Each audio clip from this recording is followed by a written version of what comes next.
Atomic Cthulhu. Ooh.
All right, hello everybody, and welcome to Encounter Roleplay. My name is Will. I'm a D&D sex icon. I'm back with the full cast and crew of Atomic Cthulhu for our very first episode. And at the moment, things are dying on Twitch right now, so you guys can't talk to us right now, but we just have to believe that you're out there, and we have faith that Twitch will be sorted in a little bit. But before we do that, we've got to go around the cast and crew. We've got to figure out who we are and who we are playing today. So let's start with that. Let's start with our keeper, Greg, Grimjack21502, how you doing, my friend? I'm doing well, buddy. I'm doing well. Good. Believe it or not, ladies and gentlemen, in the last 7 days, I have become a bit of a tech expert, as I am now ready, willing, and able to kill these people both technologically, theoretically, and literally. So let's get into this. 1950s. Promises were made in the last campaign. I mean to break most of them, except for one. People are going to die. Let's do it. Great stuff. Thank you, Greg. We also have with us Mythomatic. Myth, how you doing, my friend? I'm doing well. Hello, chat. Welcome to the VOD. A resplendent offering. Hello. Oh, hello. Now we It's can Reaver hear 20 that stuff. There you go. Look 4 at that. wild magic surges for you, Joey, as we begin today's game. But Joey, oh, that's weird. I thought I was playing Marty today. But anyway, I guess I'm playing Joey DeVivre today, so that's fine. But super excited to be here and playing who knows what today, but it seems like we're going to be playing what looks like to be some sort of Atomic Cthulhu. We'll see what character we come up with.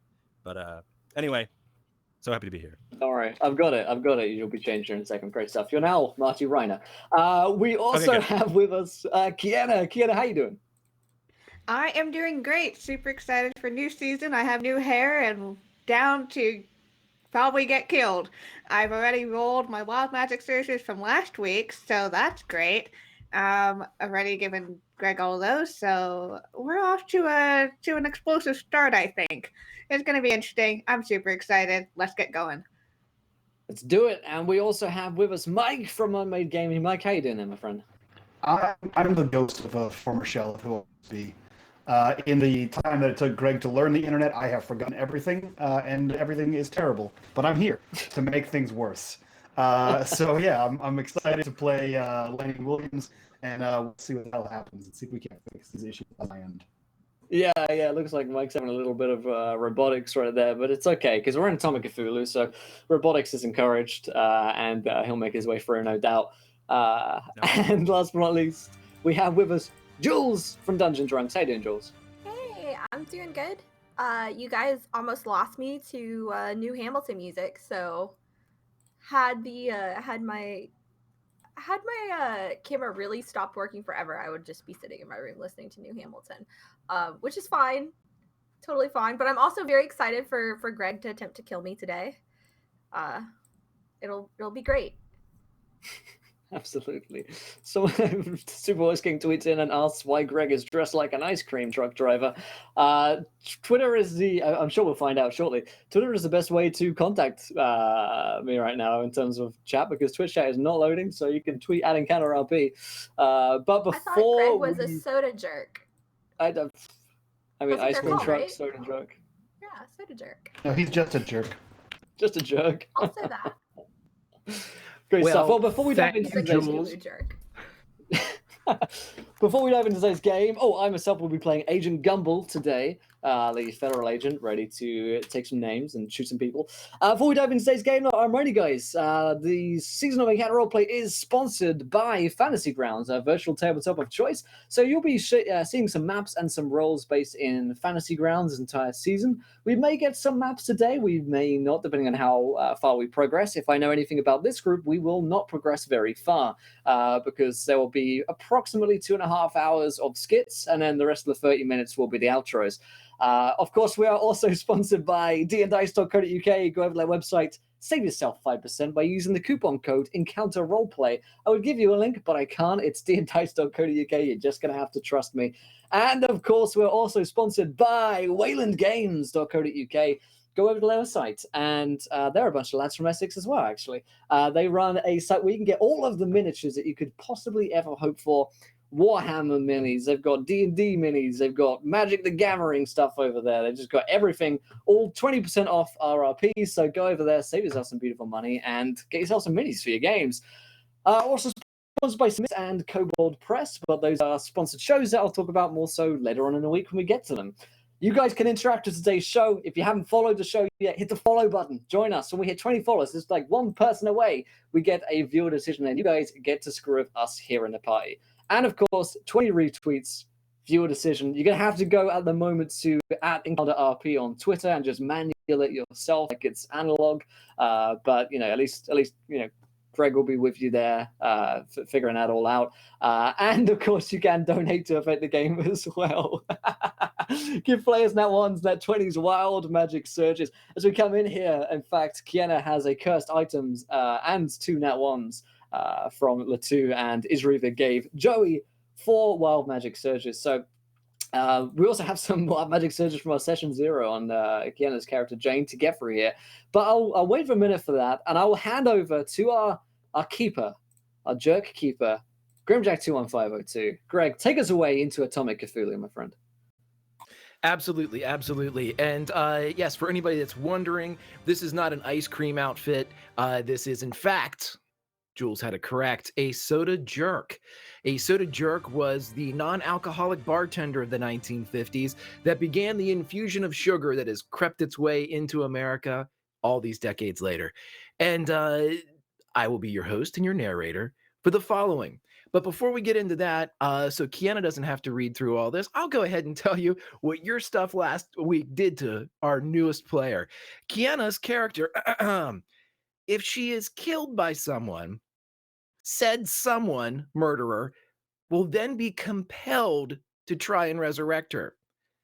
Also, if the attacker attacks her, what was the second one, Kiana? If the attacker attacks you, they... the next person to wound me totally disarms themselves. Right. So whoever attacks Kiana will be disarmed. Everybody within a 50-yard radius will be gifted with fragrant floral garlands. When Kiana is killed, her body will emit, erupt, disgorge 10,000 gallons of water. Not 10,000, Also 10,000. We're going with 10,000. 10,000 gallons of water. She is also invisible to the next person that injures her. And she feels as if the inside of her clothes contains numerous thorns. So you have pretty much thunderfucked her. I strongly suggest you continue with that as we delve into 1950s Atomic Cthulhu. The 1950s. For many, it was a crossroads, not just for America, but for the world entire. In American history, industry was roaring. Innovation, explosive, and the American dream remained very, very real. If you were white and a man, and you didn't have one of those pesky accents. But other than that, the American dream was real. The music was better, the cars were better, technology and those swell new televisions were, well, swell. But a coin has two sides. Fear pressed from every angle. Fear of moral corruption from rock and roll and literature like Catcher in the Rye and that disgusting gentleman's magazine Playboy. Now, there was also fear of those commies. Those red bastards want what's ours because they fear our freedom and democracy. Fear of the bomb. One day it may come down to who really is the toughest kid on the block. And ladies and gentlemen, I'm here to tell you that that is a scrape that Uncle Sam intends to win. But of all those fears, it's the unknown fear that is the deadliest. Now, when the bomb dropped on Hiroshima, something heard. And when the bomb fell on Nagasaki, something crept from the center of the dimensional cosmos. When the Russians detonated their first bomb in 1949, something found our scent. And then when Britain detonated a bomb in Australian waters in 1952, something found us, coiled around us, and waited. Waited for the walls between here and there to weaken just a bit more, as it couldn't quite slip through fully. But the bombs had weakened the wall, and that being and several other lesser creatures realized that they could cast their thoughts, their desires, their wishes into the here. And they were ever so happy to find fragile minds to mold into their surrogates. So they wait just outside the wall, wait for one more bomb to topple the defense. But the greatest of their kind is not a patient being, not when there is fun to be had. So this being moves to accelerate the process, so there can be murder, so there can be chaos, so there can be insanity, so there can be Azathoth. Ah, but there is a being that is already laying claim to the here. A being asleep in a sunken city. A being, when awakened, holds dominion over all. And with but one more ring of mankind's atomic alarm clock, a being will awaken in the watery depths and rise. A being known simply as Cthulhu.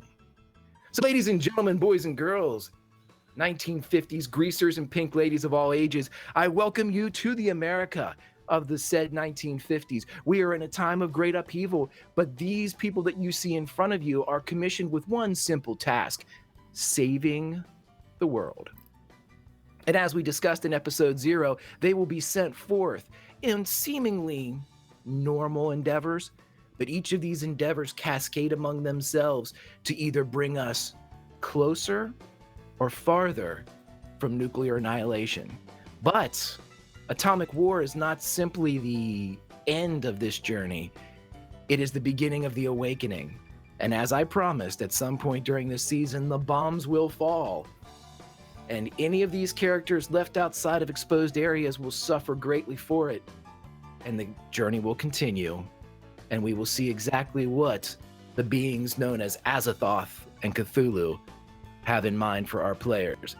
But as we fold in, I think we have a couple more wild magic surges to get to, and I will set the scene for Richland, Washington, the site of our first mission, the site where the Bureau of the Oddities and the Occult start their journey.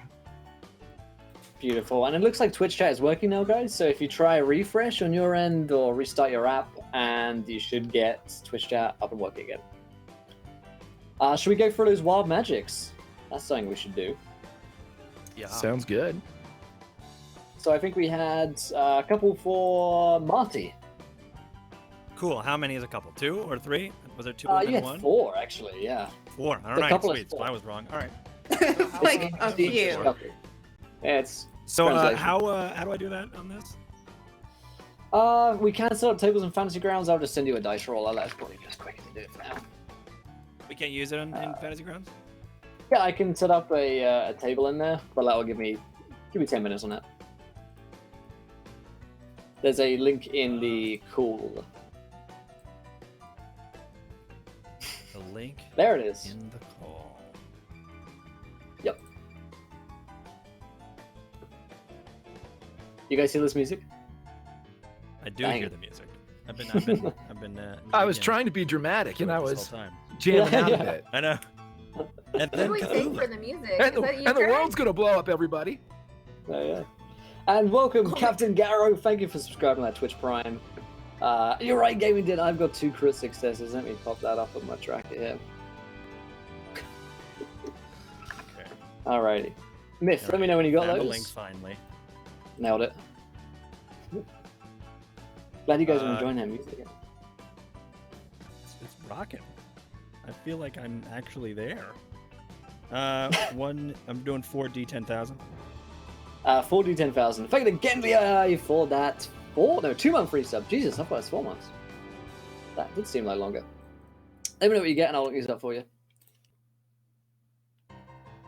Sweet. So I got 7115. 7115 reads, your face is scarred as by acid or by flames. Perfect. Ooh. Just horribly disfigured to begin the game. And then the for Marty. And then there's like severe acne scarring. And then 6116. 6116 is you are invisible to lycanthropes while you are bleeding. Clearly. All right. And then obviously classic Marty. And then 90 or 9700. 9700.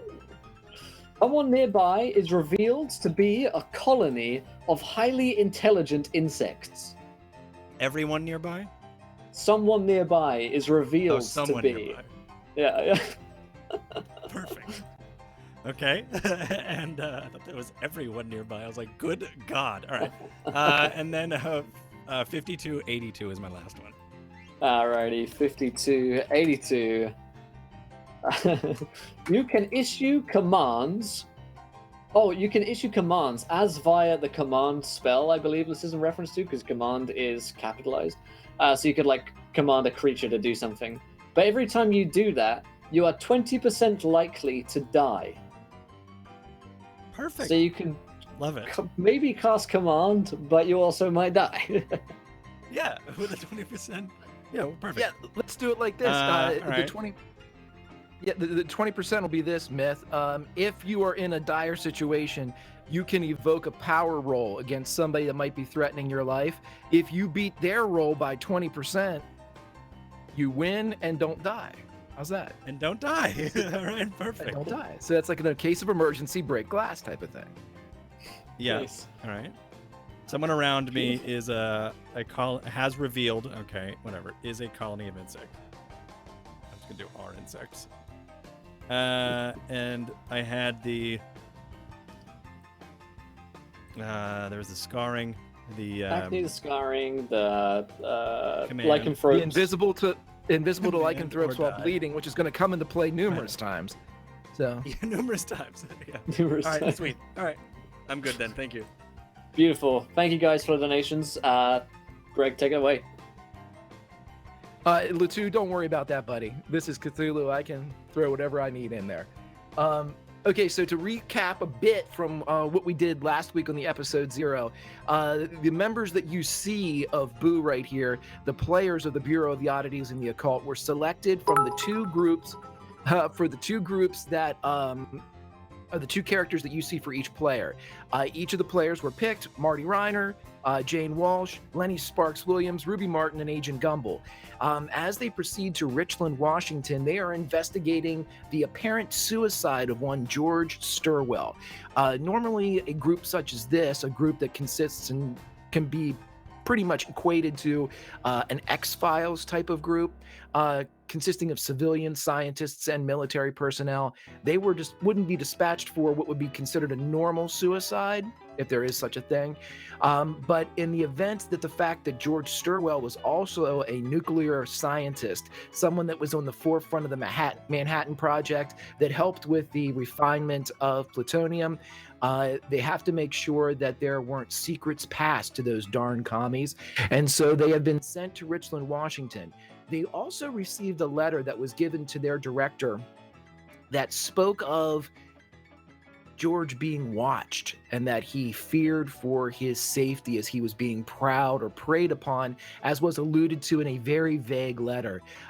They are also sentenced or commissioned to follow up on that to make sure that he hadn't been blackmailed or exploited at some point, and to make sure that any secrets that George Stirwell had in his head died with him when the shotgun blast removed it from his body. So as they drive forward in their beautiful 1955 Cadillac, we have 2 in the front, 3 in the back. Ladies and gentlemen of Boo, tell me how you are driving into Richland, Washington, home of the Atom. Well, Ruby obviously called shotgun. I'm driving. Maybe she didn't want to call shotgun that bad, but she's suffering for her mistakes. Yeah, Gumball would definitely be driving the Cadillac. You know, he's there in like full, like Fed attire. He's got like the glasses, the shades on. You know, he looks like he's just straight out of Men in Black. And you know, it's like, I imagine it's like blisteringly hot, but he doesn't care. The jacket has to stay on, so he'd be driving his sweating. Yeah, just like really profusely sweating, and there's probably like, you know, like a shotgun down in the on the floor right now where he's just tossed it for safekeeping. I like it by my feet. Ruby's feet are out the window. She took her shoes and socks off. It's a hot day. I think I like the idea of her like being, I mean, she's an academic. She's not here to shoot shit. It's a hot day. She's gonna remove her Keds and her ankle socks, and she's gonna stick her feet out the window, and then it's gonna totally ruin the cool moment of Agent Gumball driving down the highway. I was gonna say that the trash is here, so okay, no, go ahead. It's a hot day, man. That's cool. Okay, so everybody in the back, how are you sitting in the back? Go from driver's side to middle to, yeah.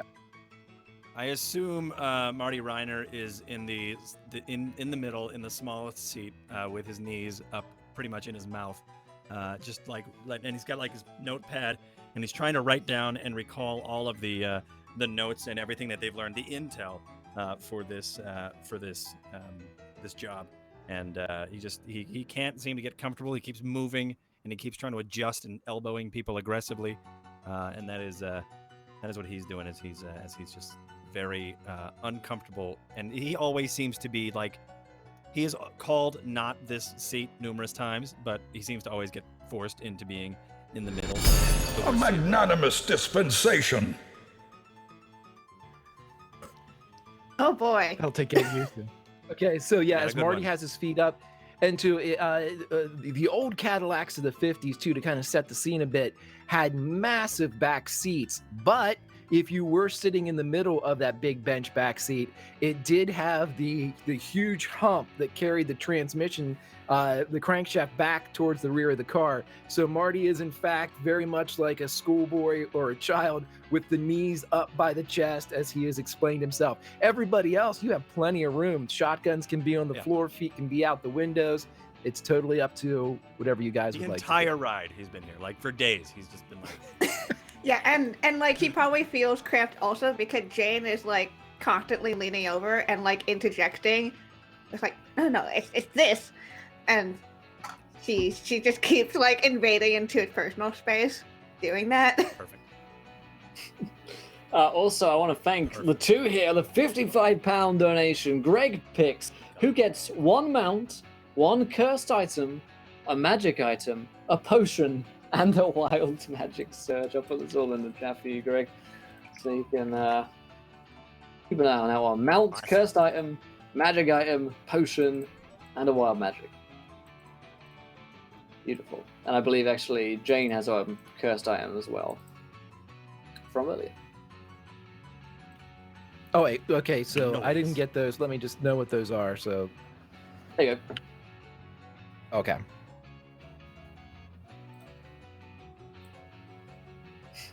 These are all my picks, correct? These are your picks. Yeah. You can bring them in whenever you want. Nice, love it.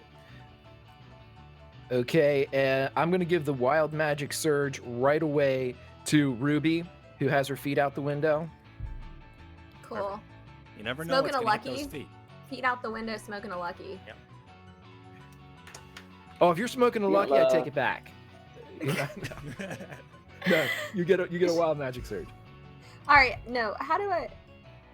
Link is in the chat. How do I roll a dice in this game? It's in the. There's a link in the chat. Go into the chat Okay. and Yep. just do that. That'll be Oh, quicker. bless Jesus. And while she's rolling that, guys, in our newfangled fantasy grounds, I have given you several little welcome to Richland, Washington signs that were actually signs from the 1950s. So you can see for yourself that you are going into the key city of the atomic age, the home that the atom built. All right, I got my roll. It's What do you get? 9732. 9732.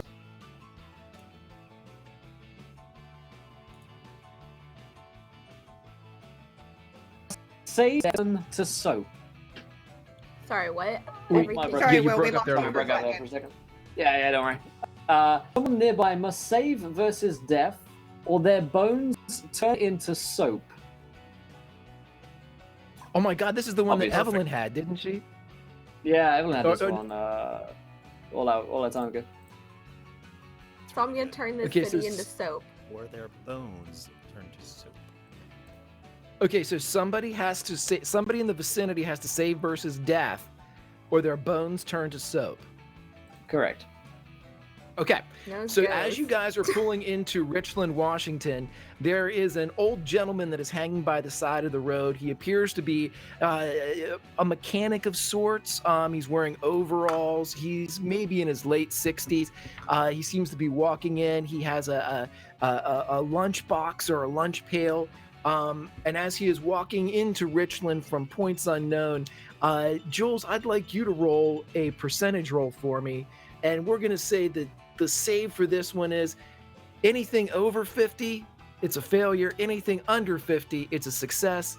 And let's see how this gentleman responds to this interesting I set think of it's circumstances. super cute that you think I know how to roll a percentage roll. Sure. Okay. Well, you see the 10 that's at the bottom? If you just hover Yeah. that little hand over it and right click, you'll get a question mark. Hit that question mark. And then Wait, there's a 10 percentage at on the bottom? dial. A D10? Nice. A D10, yeah. And you can click the question mark and then go to the percentage, and that'll give you a D100. Oh my. So it's not really doing the thing you said it would do. I do have a little hand that can like grab it, but that's about Yep. it. Hey, right Okay, click why on don't the you roll die. one and then right roll click. another one? Lord, okay, that's fine. Question mark. I'm not gonna lie, I was just following along and I just picked up 800 dice. I don't think I don't I know did this that happened. correctly. 28. You did. You did that perfectly. So with 28, Cool. for a moment, a strange look filters across the old mechanic's face as he shakes it off for a second, and he kind of coughs, and a soap bubble comes out of his mouth. Then he kind of knocks it free, but otherwise he seems unaffected as he continues on whatever course fate has in store for our elderly mechanic.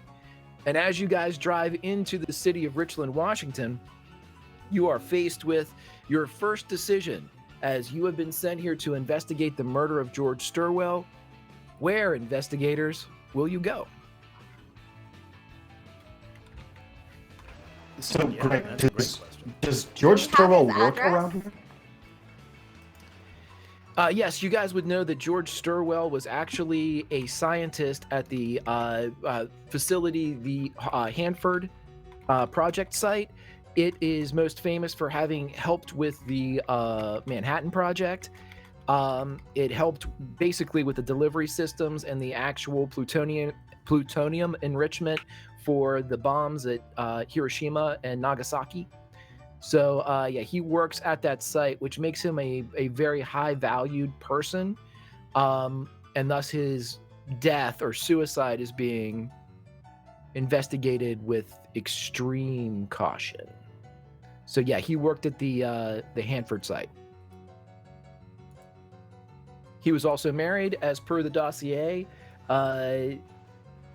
You guys can elect to visit his wife, Sarah.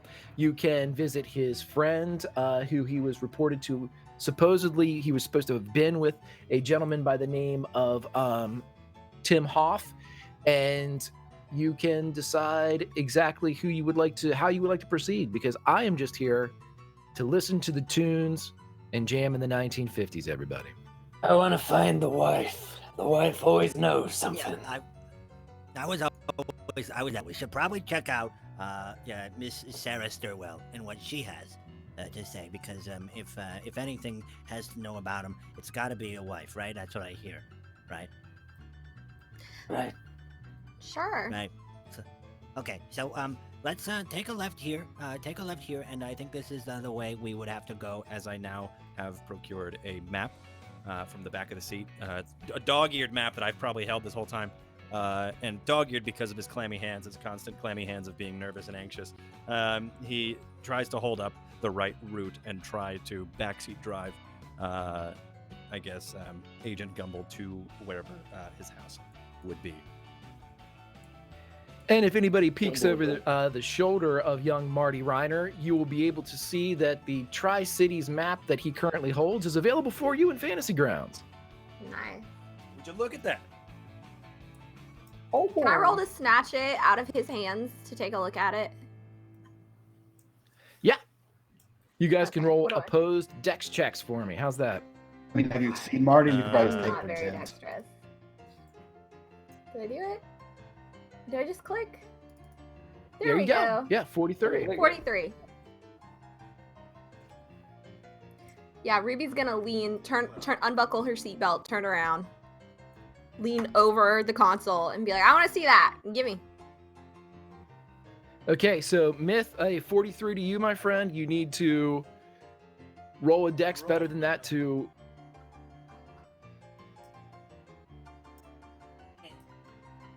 I think I rolled. Do I not just throw the die? Is throwing the die not rolling him?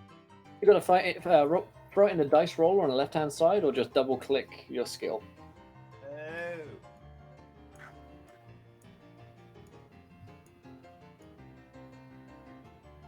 Look there.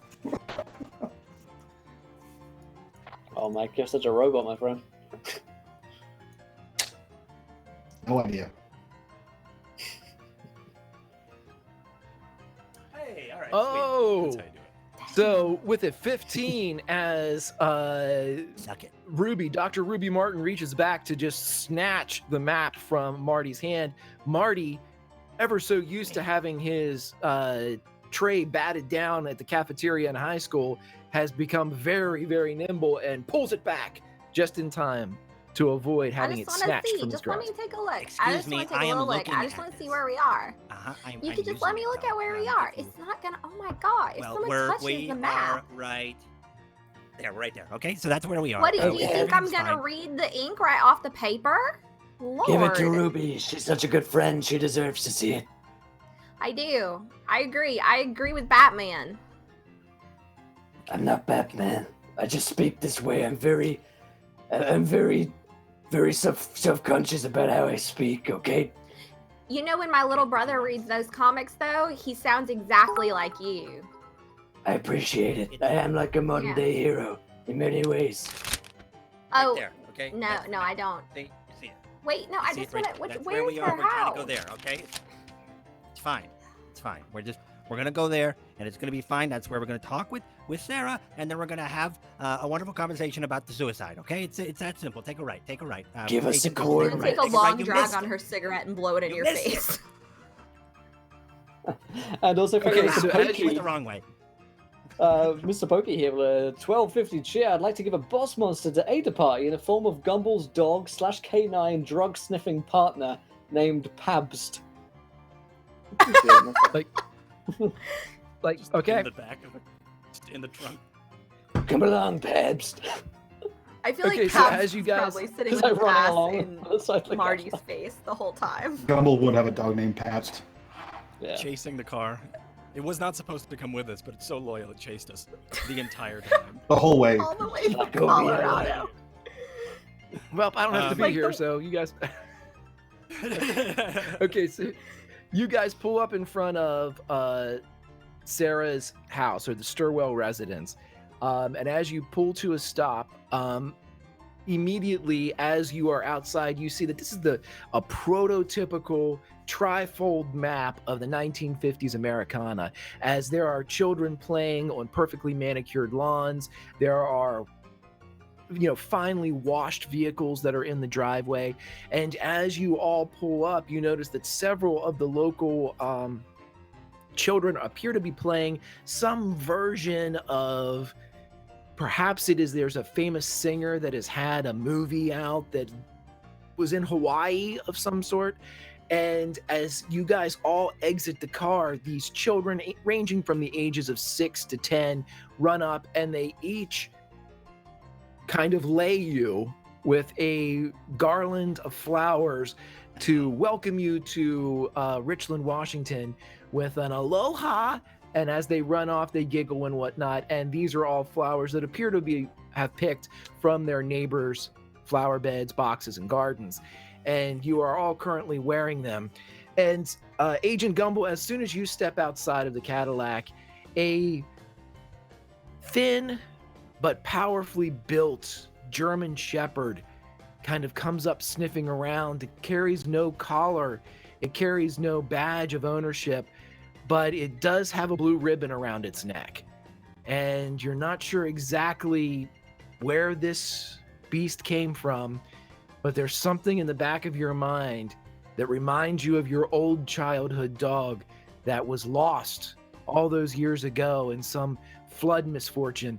And it reminds you of your old pup Pabst, but it's here and it seems to be walking with you. You have Sarah Stirwell's residence. Is that you? Oh my god. Oh, come along, boy. Got another mission. Are you just gonna? Are you touching that? It's my dog. Marty, Dog. do you That just came out of nowhere. do you want that lay on you? It's probably got allergens. I think we should put it on the dog. I should. Okay. All right. You're right. Nobody touches the dog. No, I think it look cute. You'd match. I'm allergic to whatever flowers these are. I think I've actually had a bad lay. This is bad. This is bad. And I try to Just like to take it, put it on the dog, and And thank the highly- potted chap for that donation. Notice Mike had no nat ones, so I thought I should fix that. Thank you. Thank you, potted chap, that is. Perfect. An error which you have now corrected. Thank you. What you get, Mike, for saying nothing this game. Yep. What you Jesus. I'm trying. get. You seem fine. You're fine, Okay. Right Yes, I'm good now. I think we should knock on the door before Greg has an aneurysm. Let's go talk to the woman. Egghead, Ruby, No, he's- Walsh, Sparks, on me. Cover my 6. I think Agent, you're good at the scary part of this job, like when we have to be real scary. Maybe someone less like all of that should go up to the door. Fine. Jane, do you want to ring the doorbell? You've So- rung a doorbell before. That sounds like a science experiment. You can do it, Walsh. Zero in on the package. I could totally get that. Sure. And she'll just run up and just ding dong on the doorbell. There's one. Okay, None of y'all are it takes socialized as children. This is gonna be a disaster. yeah, the doorbell rings, nothing. You ring it again, and there is kind of an uneven gate on the floor just inside, and the door opens all the way, and there is an attractive older woman in there, maybe early 40s, not elderly or anything, but and as she's standing there, she's got like a cardigan on. She's wearing pants, which is very odd for this time, and she's smoking a cigarette Gross. and has what looks like a martini in her hand. And she says, "Yes." So she's gonna be looking at this extremely frazzled looking. She's still wearing a lab coat because this is what Jane is like. A little wide-eyed, always. Yeah. Hi. My associates and I, we have some questions for you. If you are, Mrs. Stirwell, I'm assuming. For now, yes. Yes, of course. Would you be willing to answer some questions that we might have? It's just, information Who the gathering. hell are for, you? Information gathering? I've already talked to the police. We're not the policeman. The hell's wrong with your voice? I'm very Please. Also, the 2 with a £13 donation, a wild magic surge, a nat 1, a nat 20, an advantage, and a disadvantage for Lenny. Because you need it, mate, because you've been working so hard for them over there. God damn it, I'm an engineer! Ruby's gonna drop her, like... Jeez. Mike's upstaging everyone. Good Yeah, job. Mike's Really probably working actually- those donos there, Mike. He's probably gonna be more useful than all of us combined this episode. We'll see. Just by staying silent, I'm more useful. You're staying In alive. fact, let's pause everything real quick and everyone run through exactly what your characters are in relation to, like, what are their specialties? Because if someone didn't catch the episode 0, we've just got a collection of people that we haven't really identified what they are. Yeah. So, Myth, who is Marty Rainier, whatever his name is? Reiner. So Marty Reiner is your typical nerd. It's the 1950s. He was always beat up in high school. Typical nerd. Is highly allergic to a lot of things. He's a wildlife expert, but he's very also paranoid of the wildlife. Hence why he didn't want to talk or didn't want to touch the dog, because he wanted to rather study it. The same thing with the lay. He is, in fact, he knows what flower it is. He's very allergic. It's just one of the other things. He tries to study the things that he's not good at.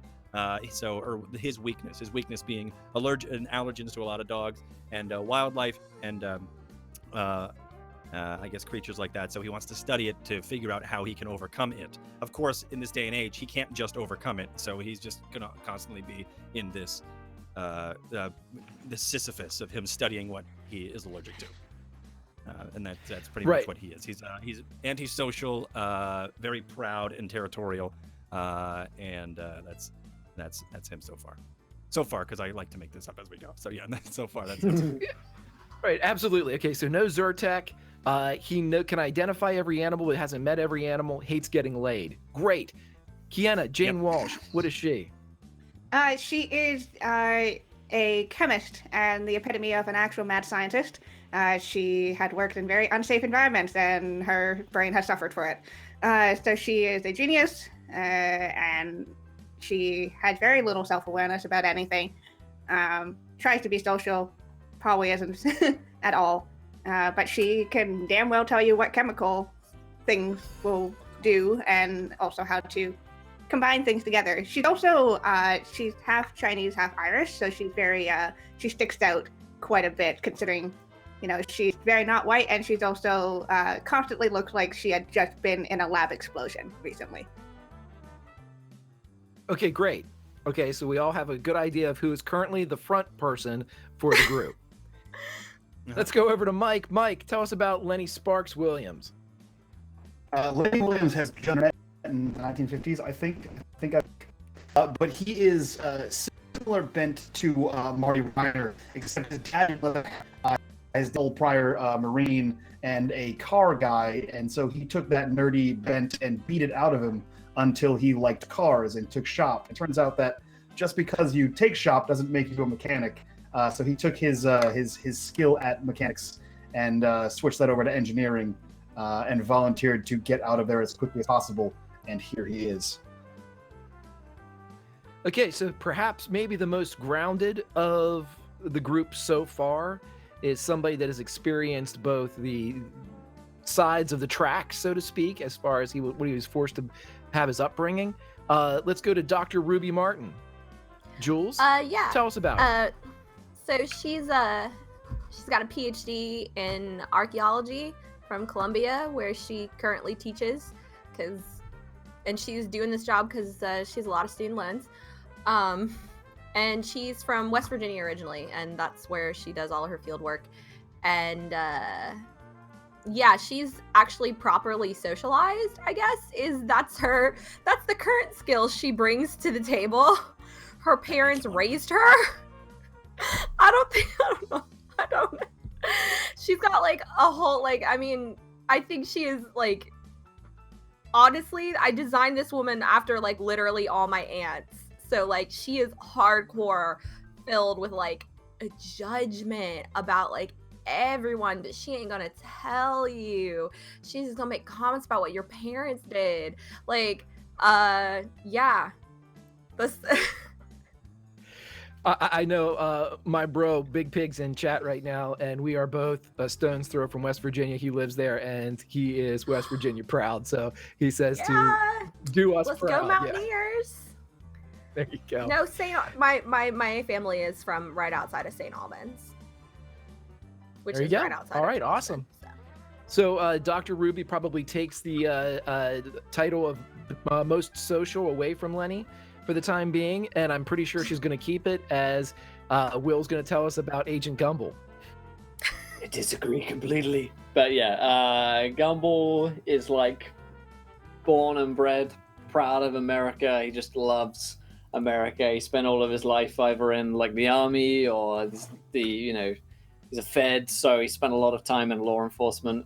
And he's all about catching a bad guy, which invariably means catching communists being communist, because that, in Agent Gumbel's eyes, is a crime and a betrayal of all that is holy in his land, which indeed is America. So he's pretty hardline when it comes to that sort of thing, and he is not a sociable kind of guy. So I mean, he thinks he is. That's a problem, but in reality, he's just a bit of a dickhead, really. But I already love him.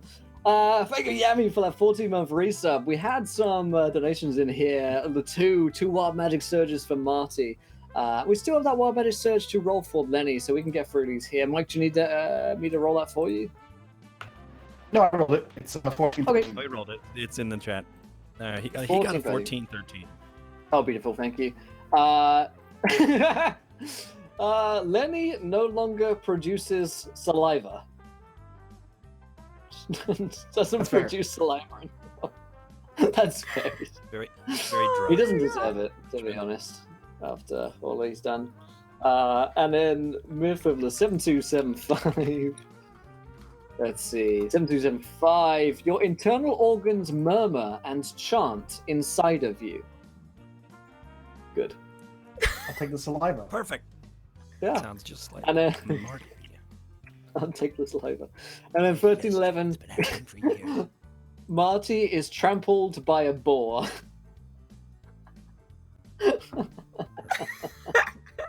Pretty simple. Indigestion, and he has irritable bowel syndrome and is charged by a boar. Oh. Sweet. Okay, so as you all are approaching, and Jane is currently in conversation with Sarah Stirwell, Marty, you're inside. You're just realizing at this point that you probably need to get something to eat. You're not sure if it's a combination of the allergies or the you know, exactly, getting very close to getting laid and then rejecting said lay and all the problems that you're going to get from that. And as you're sitting there, you don't notice that between Sarah Stirwell and Jane Walsh, a little Chihuahua poo type dog shoots out of the front door. It runs and it jumps, catching you square in the chest, dragging you down to the ground with its 4 or 5 pound weight, which is more than enough to knock Marty off of his feet. And as you kind of go down, maybe perhaps being caught a bit by Gumbel or Ruby as they're coming up behind you, the dog runs across your face, jumps down, runs out into the street, and Sarah Stirwell goes, "Porky, Wow, whatever. As the dog just kind of Agent down, agent down. I repeat, agent down. Ow. Come on, Marty. What? I know. It's okay. Get yourself up, dust yourself off. It's gonna be fine. The dogs love me. I don't know what it is. I don't know what it is. No, neither does anyone else on the planet, dear. She's gonna pull she's gonna pull a really sweaty handkerchief out of her cleavage and be like, here, wipe yourself up, and like throw it on his face and just walk over towards Jane to see if she's handling things okay.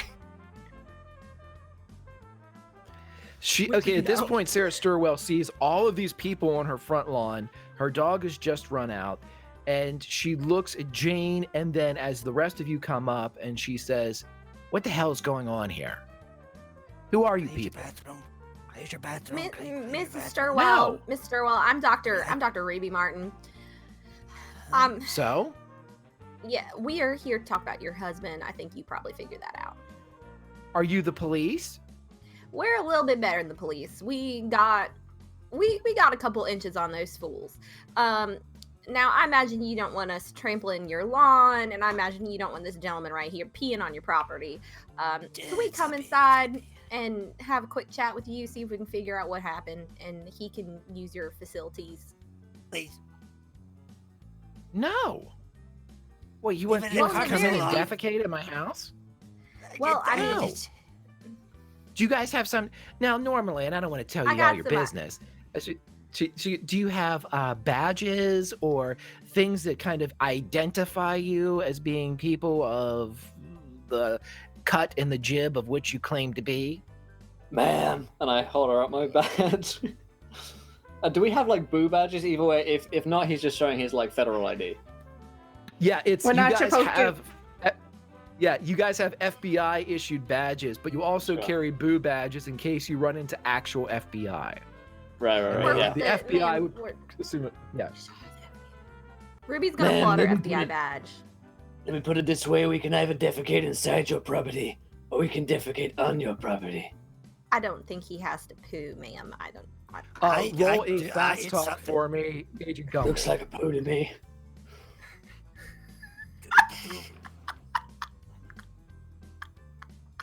Fast talk to Agent Gumble. Fast talk. All right, let me get it back inside Fancy Grounds. Give me 2 seconds. I don't know if I have fast talk, but we'll see.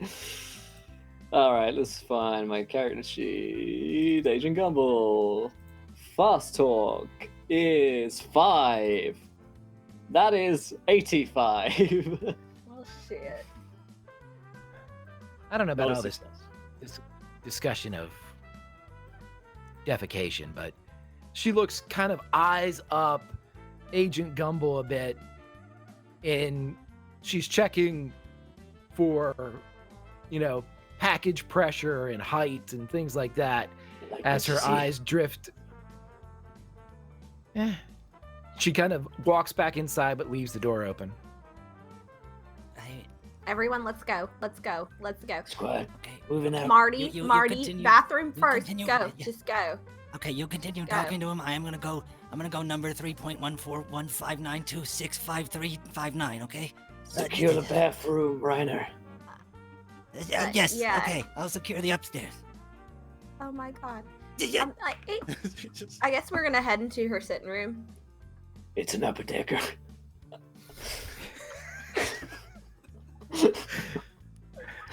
I'm just really excited that we got inside the house today. It's Step an one, upper open the decker. door. This is actually as far as we get today. We just get in the house, and this is it's the end. We get in the house, the bomb explodes. He brags. All right. Yep. I will get Okay, in. so as you guys get into the house, she kind of goes in, freshens up her drink, does not offer any of you anything, and for a moment she leaves you alone in the living room of the Stirwell residence. If you all want to roll me some spot hiddens, I might be able to tell you some stuff. If you refuse, go ahead. Marty, you are given access to the indoor water closet.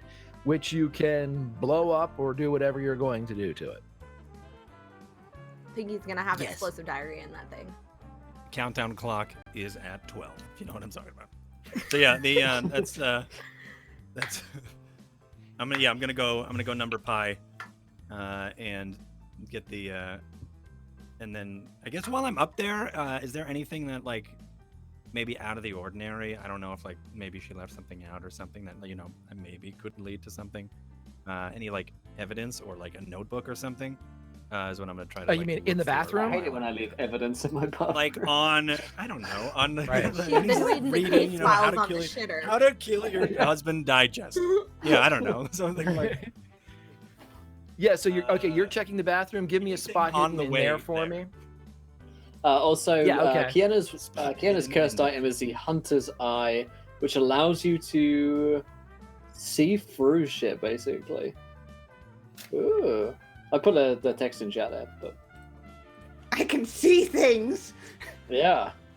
It allows any living creature able to see it to teleport within 60 feet of the Hunter's Eye for 1 hour after seeing it. Interesting. Okay, I don't here's have what any we'll games, do. I'm just rolling the roller. I got a 57 out of Let 7. me Greg. touch this ruby disappears and yeah. Yeah. Greg, this guy is he's a learned doctor who works for the government in the 50s and worked on projects in Manhattan. Would it safe to there's a garage here? Decoding. Is there a garage here? Yes, there is a garage. It is currently closed. Okay. Is it So- connected to the house? Yeah, it's an attached garage. So when and- the chance arises, Lenny is going to make a beeline. Okay, if Lenny didn't want to come inside, he could kind of scout around the garage if he'd like. Yeah. So Okay. if that's the Secure trap walking garage. inside, he's going to go look at the garage. Secure the Okay. garage. Okay, so and then Scout. Kiana, here's how we're gonna play your cursed item. Even though this is not necessarily cursed, Jane has created technology that allows her to do the following. Okay, she has a pair of glasses that she can put on that has one opaque lens, but once every 6 hours she can cast, or not cast, but she can use the glasses as an X-ray that will pierce through anything except for lead. So you Cool. get And basically this a is free also- X-ray. Cool. Also, probably not helping with the whole brain thing. Yeah, it sounds No. awful. Radiation. Eyes. She doesn't care, but Yeah. That's great. She has an X-ray glass for her eye. Okay, so let me see. Everybody that rolled, blah blah blah blah. Marty, what's your skill for spot hidden? 70. Okay. It's 70, and I rolled a 57. Okay, perfect. Okay, so Ruby, here's what you see. Out in the living room, you notice the following. You all kind of notice a lot of this stuff, but it's a ranch house. It appears that either Sarah or George was an outdoors person of some merit, because there are racks of antlers. There's like mounted salmon that kind of adorn the walls in the classic kind of bend and flip as if you're pulling it out of the water. There's a case displaying arrowheads and various rocks. There's also elements and shards of pottery that rest on the mantle.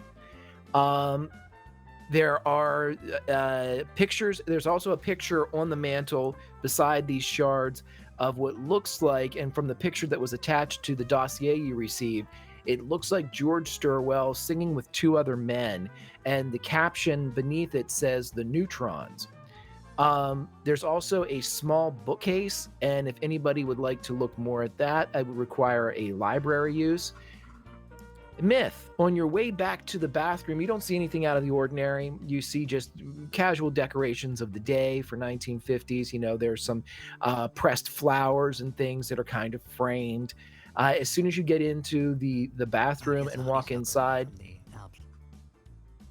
you're able to identify, of course, everything, never having seen any of it firsthand. There is, however, a medicine cabinet that you notice is slightly ajar. And when you look in, you are greeted with what looks like a diaphragm, which everybody out there is a means of birth control. Isn't for the that still 1950s. legal? Or is that just in the 20s and 30s? In the 50s, if it is illegal, it is currently in the medicine cabinet of Sarah Stirwell. Whatever. Sweet. All right, but I know what it is. You would know it Is from that something that- pictures, not from application. Correct. Okay. Yeah. You've For never some reason, seen we one. already know this. Oh, that's weird. Okay. It's a small trampoline. Yeah, exactly. What is this? Weird. It's like for the GI Joes. I never played with them. So the or hamster trampoline. So I'm going to. I don't know what to do with this information. Keep it up here. You can dear process Steel it. Trap. And Right. Yeah, processing, buffering. Thanks, video quality. and then I'm going to make my way to back down to the living room with everyone. Ooh, look at this. I'm in that 50s house Getting music. all sexy. All I got to do is mention a diaphragm, and here we go. This is life imitating art. Okay. Let's cut back outside to Lenny Sparks as he is able to go around the connected garage, and you do see that there is a kind of a personnel door or a regular door to open up, and it is unlocked. Would you like to walk inside? Very much so. Okay. So as you walk in, you see a private detective. He likes the cut of your jib. No, as you walk in, you see that there. Show us. Right. Of course, she had to walk in here. Why wouldn't she? It was Wednesday. So Any of the garage, any other part of the world, you live and find. The case My that God, breaks you, look at and the the case size that of- breaks you. right.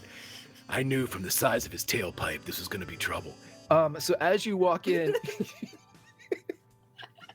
as you walk in, you see that there isn't a car that is in here, but there is, however, a motorcycle. And this motorcycle appears to be an Indian motorcycle, maybe since you are a mechanic, 1952, 53. It's one of what they call the Chief, that has the actual chief's head on the front, that when the headlamp is turned on, the lights of the Native American chief will also glow out. It is a very upscale, very big motorcycle. 50s in. Besides the sweet motorcycle. Repeat that again, bud. What else is in here besides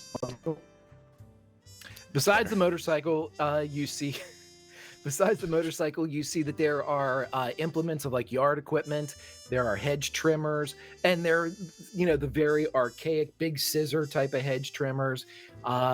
There's also gardening implements. You notice that everybody in this block appears to have very well kept lawns, very well manicured flowers, and everything is there's a status quo that needs to be maintained here in Richland, Washington, and the Stirwells, at least up until recently, were doing theirs to maintain it. Okay, Lenny is gonna look for anything out of the ordinary. This guy was also like an engineer, so he wants to see anything that shouldn't be in the garage, and then he's gonna spend a lot of time in Indian, because those are worth quite a bit of money. Okay, so as you're looking around, roll me a spot hidden, and we'll get back to the inside. Inside, so Ruby, you were able, or Jane, I'm sorry, who actually succeeded on that? Was it Ruby? That It was succeeded library. on the- Jane Yeah. flubbed it. Okay, so Ruby, as you She's are an looking through the Ruby, you're able to kind of go over to the bookcase and kind of peek through it a bit. You notice that there are books on science and nature. You can only assume that those are probably George's, knowing his occupation, and knowing that you see this kind of outdoorsman motif that's kind of dominating the space. You also notice that there are books of art and poetry, a lot of general interest stuff. But you do see that there is an Italian language primer book that seems to be just a little bit out, as if it had just been recently read. She's gonna pick that one off the shelf. There are several And, dog-eared flip through it. areas in it. Yeah. Is Yeah, there's- is what's her face still in here? Yeah, she she's come coming back back out. She's just leaning in the doorway, kind of. This is a rancher style, so there's like into the kitchen area. There's like a kind of a communal or combined dining room to the living room area. She's leaning against the wall and just drinking and smoking her cigarette. And she goes, "Are you going to search my house, or are you going to ask me questions?" I mean, Probably both. were you all planning a trip to Italy before the unfortunate incident? No. Oh, just Italy. interested in it. Mm. I like spaghetti. Great. Good for you. How did your husband die, Miss? Miss? He's forgotten her name. Stirwell, What? Sure. he shot Is that his himself name? in the head. Oh. Right. Gotcha. Was your husband depressed, ma'am? It's a good way to do it. He was acting strange, but he wasn't depressed. What is strange? I did not know your husband, so tell me what strange is for him. She seems exasperated, as this is probably the 10th time she has told a similar story or a similar answer to a similar set of questions. And she says, he was a scientist. And she kind of looks and eyeballs Jane a bit. They're I give her all a sort knowing of nod. odd. Yeah, Yeah, they're yeah, all no, sort of I work odd. I work with a Eggheads. lot of them. They are all sort Jane's of odd. huffing nail I polish can- in the corner. Is it odder than usual? I mean, like, yes, we've got a high base level for odd. So what made this more odd is what I'm saying. He was under an incredible amount of stress. I mean, he's all that stands between us and annihilation. It was Yes, quite a those burden to communist bear. bastards. Amen. Might I trouble you for a light? She reaches into her pocket and pulls out a mechanical Zippo and lights. Thank you. And we're. What was stressing him out the most? I mean, aside from doom and destruction and communists. I have no idea. He was leaving at all hours of the night. I assume he was either listening to very, very shrill jazz, as seems to constantly be in my head right now, or he was having an affair. Did your husband seem like the type of man to have an affair? I don't know. You don't seem to know a lot about your husband, man. He was he kept to himself. But he was my friend, and this is very upsetting. So exactly why are you here? Can't you learn all of this from the police or the military inspector? We probably could, but usually the wife has some insight. Do you have any insight, ma'am? Do you think he would I kill loved himself? my husband. That's nice. I was told that he killed himself when he went up to Sentinel Mountain, and they found him across this pickup truck. What else would you like to say? What gauge was the shotgun? No, we can find that out. I just want to know if you think he killed himself. Yes. He had no enemies. nobody at work that didn't really like him. I mean, I tell you, no one. Man, we all have enemies. Communism. Kitchen Couple's got a lot of enemies. And it's mostly right. because of his potato salad. It's My horrible. potato salad is not in question. Your husband's death, however, is. Let me ask you another question, Miss Stirwell. Stirwell, whatever you say. Are you the kind of woman to have an affair? You're obviously the kind of man to ask that of a widow. Yeah, he is. He really, I was not trying to suggest would you like to have an affair with me. Although, coincidentally, would you? Would you? Just throwing out that lore. I'm interested. But now that you mention, Now that that's already out there. Roll You a said persuasion check. Roll a persuasion check for the affair question and a persuasion check, Ruby, for the is there anything else about George? the affair is looking like a no I'm not- right now. I'm not good at persuasion. You guys are the talky back ones, from- though. Yeah, you finished your blowing up No. the Stirwell toilet. Sweet. We're so bad at this. Sorry for my absence, Miss Stirwell, and I'm sorry that we are here on a abrupt appointment, but we wanted to arrive and really get it straight from the Equus Calibus's mouth. Okay, so with you here, I just wanted to make sure that everything. I'm also very sorry for your husband and everything that's happened, and I'm sorry for that, and we all are. I know that none of us here have actually mentioned how sorry we are of such an event, and believe me, we're just really into our jobs. Okay, and so you said he went to Sentinel Mountain? Is that what I heard when I walked in the room? With the expression of sympathy, Sarah Stirwell kind of breaks and slumps a bit, and she walks forward and just wraps her arms around Marty as she seems to just be at a breaking point with this veneer of alcohol and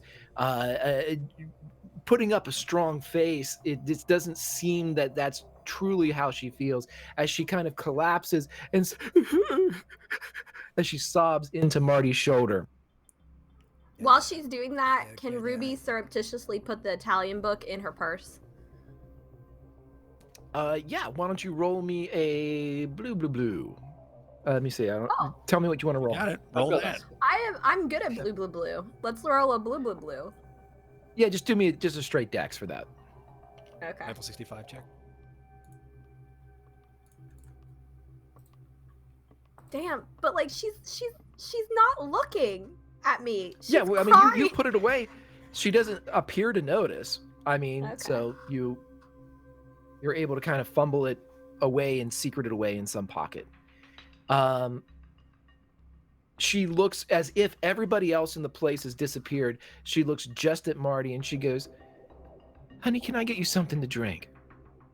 Could I have a ice water? Ice water, please. Would be club soda. That would be great. Thank you.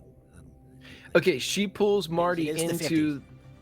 right. She pulls Marty into the kitchen and out of earshot of the rest of you. You are all now relegated to the living room unless you would like to go into the kitchen to follow and hear what they are saying. Back out in the garage, let's see what Lenny is doing. Lenny, what was your spot hidden for looking around? 49. Okay, so Lenny, as you're looking around out there, you realize that as having not been invited inside, the newfound blue ribbon pooch of Gumball is also walking around with you, and the conveniently named Pabst is kind of scraping at something, and as you walk over, you see that Pabst has uncovered what looks like hiking equipment. There is a backpack. There seems to be implements of sleeping tents, trifold poles.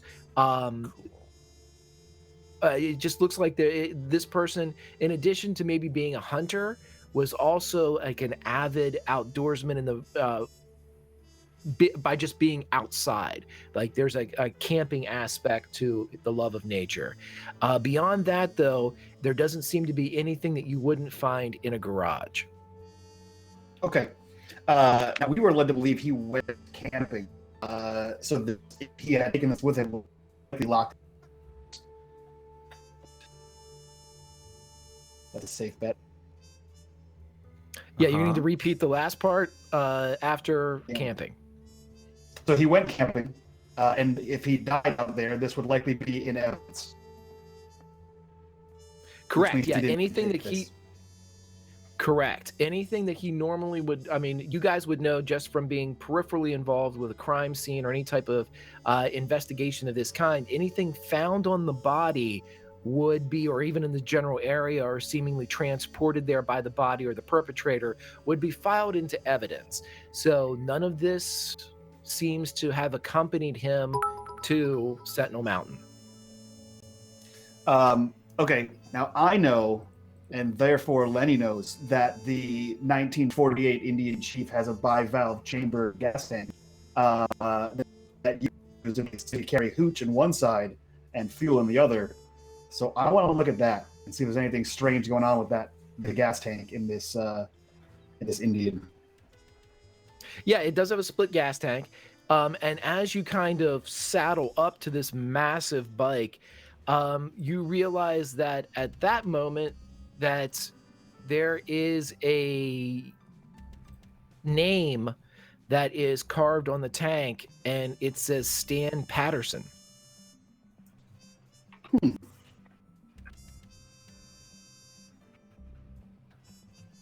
That wasn't a name in our dossier, was it?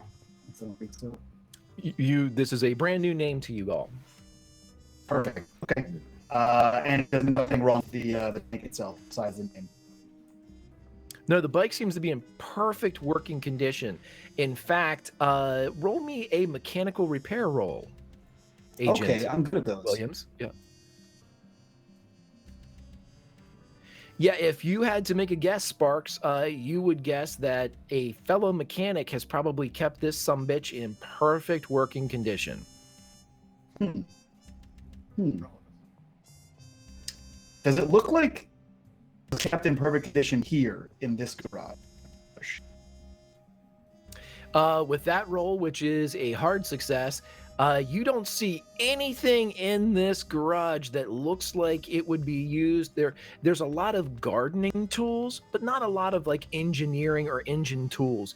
You know, it doesn't look like there's even so much as the ability to, at this time, you would have to roll under your car with a floor roller to get underneath it. None of that. This looks like if it was maintained elsewhere. Okay. Yeah. So Lenny will leave everything as he found it and exit, and then proceed to the front door and knock on it. Okay.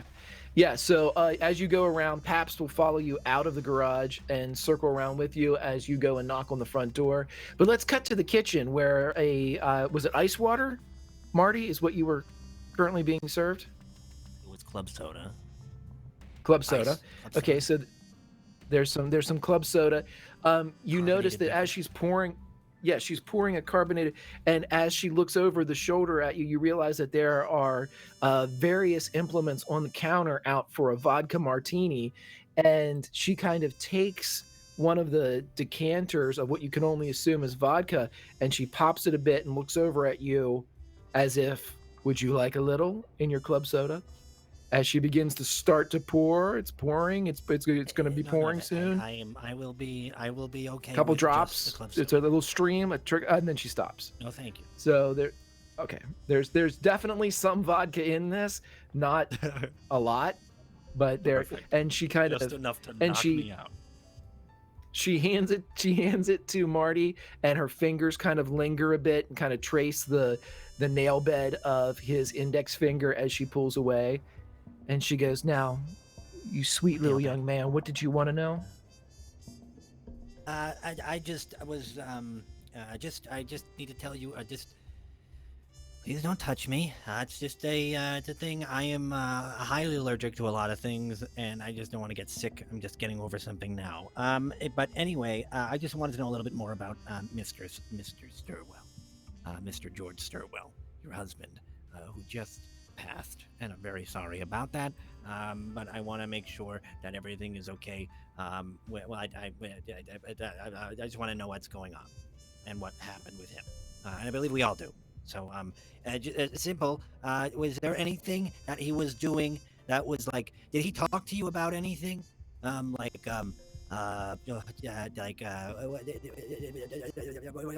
he talk to you about? If anything at all, about his job? She's sitting kind of leaning up against the kitchen counter as she smokes, and she goes, "Oh, I can't hear you all the way over there. Come here and saddle up next to me." Okay. Fine. I could speak up. You. What? Oh, come over here. Come over here. I don't want those right here. I don't like those ruffians that are out there in the other room. That one with the voice. That one with the voice is scary, and the man with the dog is also frightening. Oh, speaking of my dog, actually, Pabst has a wild magic surge, which reads that Pabst can be injured by magical cold, but it can't kill him. Okay.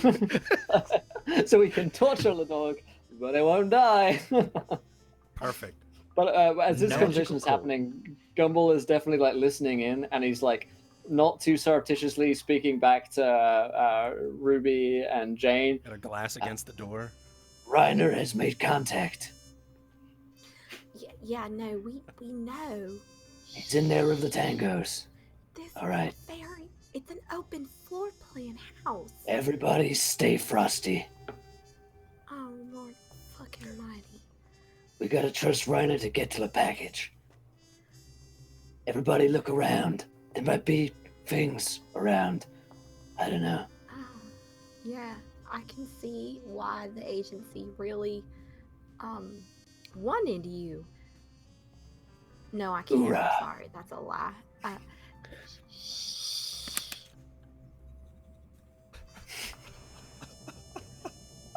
Gumball's gonna start looking around. Just response. The fucking hoorah got me. Sorry. I could just see him like listening to the door and just completely ignoring what Ruby's saying, Exactly. and that whenever she stops, hoorah! Like it's, I don't know what he is.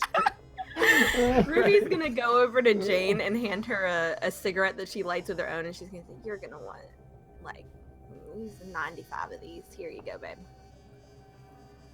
And she's gonna go back and look at I want to use archaeology and look at all the things that he obviously took out of the ground and therefore negated all their provenance and provenience and ruined any information you could really learn about them. Yay, arrowhead collecting. Okay, so here's what I'm going to allow you to do then, Jules.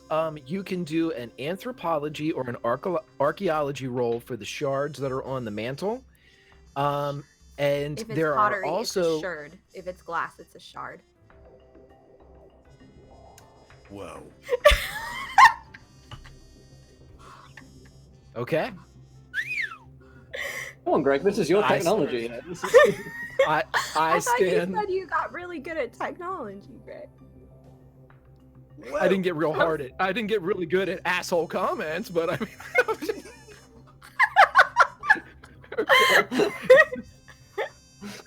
All right. I can't wait So for me to die in assured- 5 minutes. I'm assured that you can now you can roll anthropology or archaeology for the shards or whatever the fuck you want to call them on the mantelpiece. There's also the carvings of the collection of what look like arrowheads that are off to the side. A geology or natural history for that one. Anybody that's currently in the living room. That's an 18 on archaeology. And geology. Is geology a thing I have? I think I made that my science. If you have it, you can roll it. If you don't, the archaeology, you are able to find out that the pieces on the mantelpiece appear to be from local Native American tribes. Oh my god, I have 5 in history and I rolled a 4. Oh my god. I Nice. know this. I don't know why, but I do. So This as is the the day he lightning didn't bolt sleep in literally class. The only one. right as the lightning bolt actually kind of creeps Cemetery and rock. shoots I know in this. and hits Agent Gumble. Agent Nice. Gumble, you recognize that the arrowheads themselves are carved from petrified wood and rocks, are mainly volcanic in nature and found locally by the local Native American tribes. I dispense this information to the party Immediately. immediately. Well, do you Just- use it? Agent I don't know Gumble where might that not be so bad after all. Thank you. Jane Man. wants Mildly. Hoorah. yeah, Jane wants to take a look at the and see if there's any certain chemical there tends to be certain elements that are associated with these things. She wants to make sure that if she can determine if there's anything odd that shouldn't be on them. Hold on, is she gonna Oh, and the- cite radiocarbon date this shit? Loki. She has an X-ray She could, she's got eye, the X-ray so eye, yeah. She has an Right. X-ray eye. She's gonna radiocarbon date it. Oh my god. For all we know, okay. that's So how you're gonna carbon dating works, right? What? Yeah, right. Yeah. Tell me what you want to learn, and I'll tell you if you can do it. Essentially, I just want to see if there's any traces of any form of. I don't want to carbon date it because that's not going to work with an X-ray. Darn. But I want to see if there's anything odd in terms of any form of elements that shouldn't be on there. If there's any chemical traces on there that would normally not be on some arrowhead that you would find.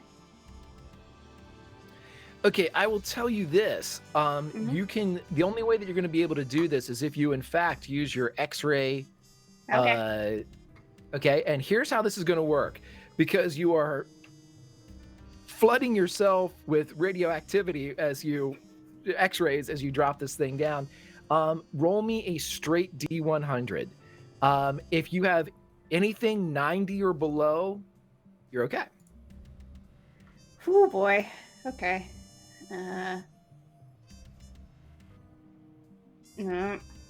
So How- basically, you are a human Geiger counter. Yep. Perfect. You're perfectly fine. As you roll it out, you are able to pull your glasses down, and as you slip into the X-ray spectrum, you're able to see that, believe it or not, there appears to be some type of radioactive isotope or element that comes through as not metallic, not bright in your X-ray, but comes through as that fuzzy kind of hazy material that radioactivity kind of causes for an X-ray, like a barium type of situation. And so you see that on 2 of the arrowheads. And so yeah, she pulls down these glasses with the weird one opaque lens, and she's they were found. They have radioactive things on them, which means they could have been found in radioactive ground, so they could have just been exposed recently. Why would he have gotten exposure though? So this is the atomic city, and she's just kind of muttering and I think writing to Jane, slow yes. down. Slow down. Yes. You want to just put them in your purse for later? I don't think this lady's gonna notice. It's not stealing; it's evidence. I mean, true. There's just only so much that we can do. If With it's the radioactive, we should secure it. Could be We should communist secure activity. it in Jane's pocketbook. Yeah, That's right. Take it to the LC. she's Yeah, gonna I'm just gonna- get a napkin and do like when you hide rolls in your purse for later, and give it to Jane. Yeah. Jane was just gonna grab them and put them wherever she was gonna. No, honey, you don't want to do. I mean, they're artifacts, so like we're trying not. Never mind, just put them in your purse. Yeah, you're able to secure them, and we're going to cut back to the kitchen. At this point, Sparks has come around, and there's a knock at the door, and I'm assuming someone's going to let him in as he's standing by the door, which will have all of you collected in the living room, except for one, as Marty is in the kitchen. And Marty, I will let you behind the meta curtain here. If you want to learn a little bit more from Miss Stirwell, or Mrs. Stirwell, as her license currently states, you're going to have to play a little ball.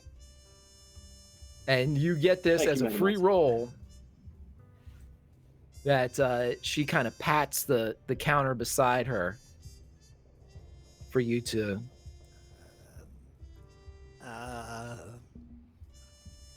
Okay. Just... I'm gonna take a step closer.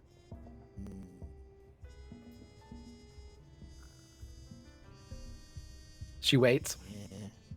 And I slowly, awkwardly, it's like probably 45 seconds of me doing. Okay, as you get closer, she just kind of cocks. She just kind of cocks her ear, and she just, now, what were you saying, honey? Just whisper it right in here. Whisper it right in my heart. Just whisper. What I was saying was, we are trying our best to, it's just like yelling this, trying our best to figure out what actually happened to Mr. Stirwell. Stirwell. I think he was having an affair. And she turns and is like basically nose to nose with you. Okay. An affair. Wonderful. As he like brings up his notebook between both of them, and he just like, An affair. Okay, do you have any idea with who? She puts a finger on the top of the notebook and pushes it down. Oh. I wouldn't know, but you could always ask his friend, Tim Hoff. Okay, thank you. Timothy Hoff. Thank you. And also, I wanted to know if he said anything about his work life with you and his studies. He never spoke much about work. Ever. Just that it was important for America. What about your work? Is it stressful? Very, very stressful. Yes. It is.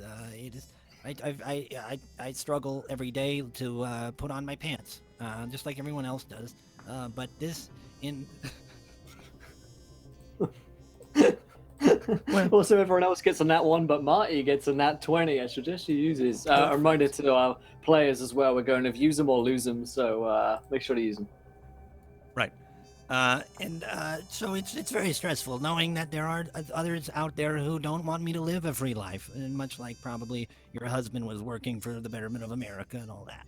So it's just, I've mentioned my pants, and I see that this is something. It's triggering. Okay, I'm gonna make my way over here. You keep mentioning your pants. He's walking very odd, like he's got his butt is out. And he's trying to hide something with his notebook. I'm gonna just make my way to the living room with my colleagues. I will speak with them about this. Thank you for the soda water. And he finishes it and leaves it. I'll leave it right there. Thank you. And he kind of like trips a little bit because the hidden vodka is kind of hitting him at this moment. And then he makes his way into the living room. She kind of just waves by as he leaves. Reiner, debrief You guys are in me. the living room by yourself. Yeah. Well, I'm in fear that I was actually about to get debriefed myself. And let me tell you why and how. Marty, do you need to pee again? You're dancing around like a 7-year-old. Nope, it's my eyes are up here, Miss Ruby. No, but you're doing the not potty a dance, piece and of I think you meat. should probably go to the bathroom before we Yep. leave. No, everything's fine. Just don't worry about the stance and how everything is. Are you Just- sure, Agent Gumbel? You ever seen a Mhm. man act like this before and didn't have to pee? Yes, I have. I won't tell you why, but I have. Are you okay, Marty? She hit you in the balls. Oh, You try no, something. she's did not. She did not hit me in the balls. She hit me with some knowledge about Mr. Stirwell. Let You me sure? 'Cause you go look ahead. all bothered. Maybe a little Tell me flushed more. too. Tell me It's not more. that hot in here. She's got the air conditioning. She's Is it really hot in here? well I was shielded. thinking the same thing. If we could get that ceiling fan on, that would be wonderful. If we can just turn that bad boy up to 11, as I try to debrief you all here. From what I understand, Take he your may have pants been off, having. Marty. Is that what you're trying to tell us? That's sexual harassment right there. I You don't will have to try put to up with tell that, you Marty. if you just let That's me a lie. do my debriefing, Miss Ruby. That is literally half a century too early for sexual harassment. We were trained on As far as I'm that concerned. last No such week. thing. Did she Fictional. touch you in a False. bad place? Anyway, so she's interested in vodka martinis. That's a thing, okay? So now Tell us that about down. Stirwell, Reiner. Stirwell, You yes, like 'em thank you. dirty? Mr. Stirwell has a friend named Timothy Hoff, I believe it was. Hoff, right? Mm-hmm. Sounds like a lot of phlegm. Yeah, yes. Tim Hoff is his name, and she said maybe talk with him about his affair or about his job. She said that he had a job that was really stressful, and he may have had an affair. But we should probably talk with Tim about his job, and he may know more information.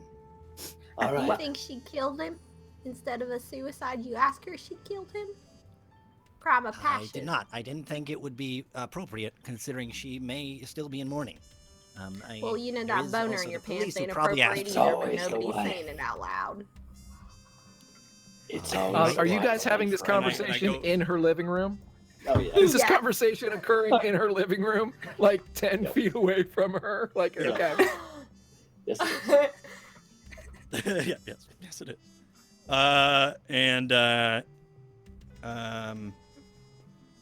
Yeah, that's what I got out of that.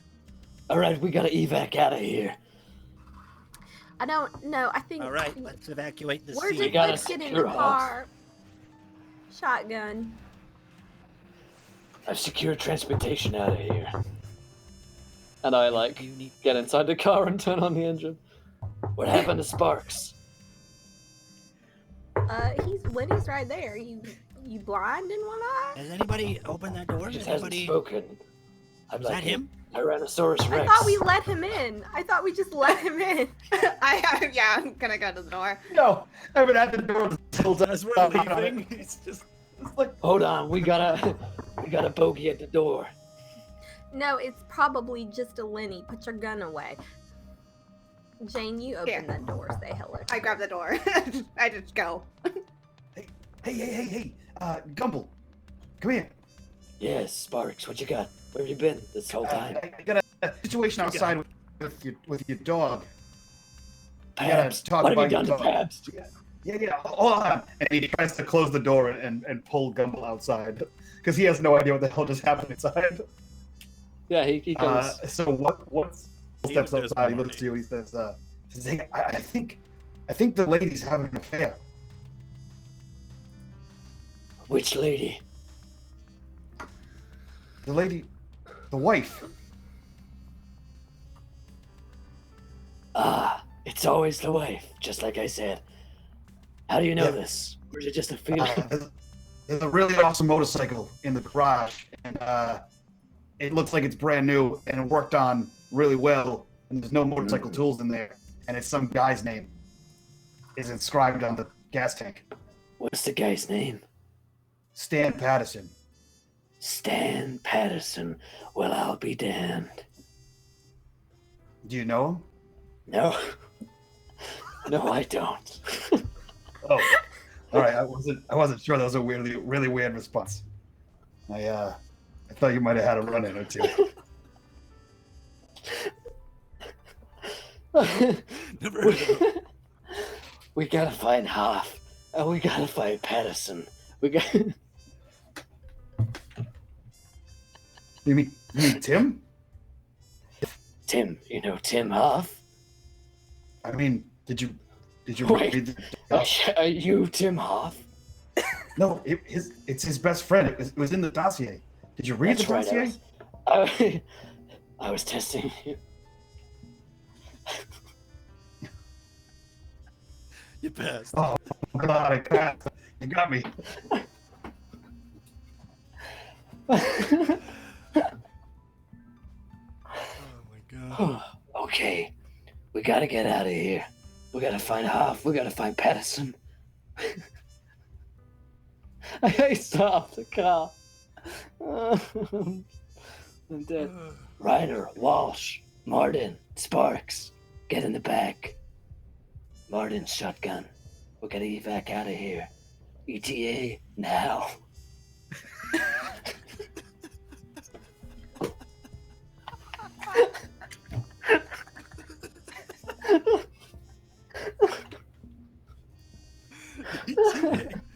Now. All right, I try my best to hustle towards the car, but end up getting in the middle seat again. You're having Do way we have too much direct- fun with this, buddy. I know. Do we have directions to this place? Where are you guys headed? Okay. Good question. Well, I say I say we speak to Hoff first of all. Let's go alphabetically. Hoff. This is before T. This is so ridiculous. I say we work alphabetically like we do in the FBI. Hoff and then Patterson. Well, you see, Hoff would definitely be someone with a direct connection. Whoever the other person that you somehow found the name of, I have no idea how you found the name of, but you can tell me later. But basically, Well, Hoff has a direct motorcycle. association. They were supposed to. The deceased said that he was going to go camping with Hoff, and then when they followed up with Hoff, he said that they had never made plans. So clearly there's something there, and obviously there's something about him being a best friend and maybe knowing an affair. So theories are good and all that, but we really need to figure this out. Evidence and experimentation will always solve problems. Yes, what you said. I agree with all of it. So we're gonna So- go see this Hoff? Let's go to find Hoff. Martin, your shotgun. And I handled my shotgun. No? It's gonna be No, I call dangerous. shotgun. That's right. What'd you call my Okay, shotgun? it's at this Wait. point. It's at this point that I'll remind you all that you do not know where Tim Hoff lives. You do not know where Tim Hoff works. Yeah. You could probably get this information from local law A phone enforcement, book. or a phone book if you wanted to. Yellow Just pages. let your fingers do the Is it- walking. You could do Yeah. that. That's okay. They don't have a phone book. We can go find a payphone. Are you kidding? Those are expensive. Those just came out. The No, idea but of those we can, have no, just been around for. payphones always have the a phone book threes of years. attached. Lord Almighty. We Don't can worry, get you a Reiner. payphone. The FBI's covering this one. That's true. We do have a pretty good per diem on this one. We could go to a payphone, and they always have a phone book. We just look this man up in the phone book, and it'll have his address, and we'll just go there. Let's go. Let's go quickly. I'm I'm at a getting a cramp in my leg, and I payphone. can't. I'm getting a Charlie horse, and I can't quite. Let's get. Oh my God! Just Okay, please get drive in the the car. middle seat, Marty, and shut up. I'm in the middle seat. I just can't move my legs. Marty, we can totally we can exchange. No, Jane, it's fine. You sit there. Marty likes the middle seat. He doesn't seem to like the middle seat. Hey guys. Hey guys. Sparks. Yes, we Lenny. should probably go. We should probably go to the police and see if they know where he lives, because you remember how he was supposed to go camping? All Yeah. of his camping Yes, I stuff's in the do. garage. In the So he dossier, I never read. went camping. Yeah, all of his Yeah, camping stuff's in the garage though. Wait a minute. I guess we go talk to the police. Wait a minute. If he was supposed to go camping, but his camping gear's in the garage, he either went Yeah. camping in his garage or he never went camping. You know, I think Gumball. I think you Yeah, man. should run run with camping in the garage. I think that would be our best bet right now. I think. Why would that be his best bet? That's clearly not what happened. Lenny, shut I think we should go to the police and we should talk to them and see what they have to say about the situation and what they know of, and maybe we can like intel trade info. That's right, 2 streams of information crossing at the same time.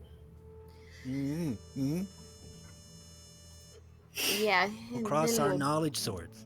Blow up a marshmallow. Okay, let's go to I've the got a lot police of buddies in the police force. Let's go talk to him. Okay, we should we'll have Agent Gumble will do the talking at the police station, and then we will just take notes. Cool, sounds good. Bring my potato salad. Pedal to the metal. My leg is killing me.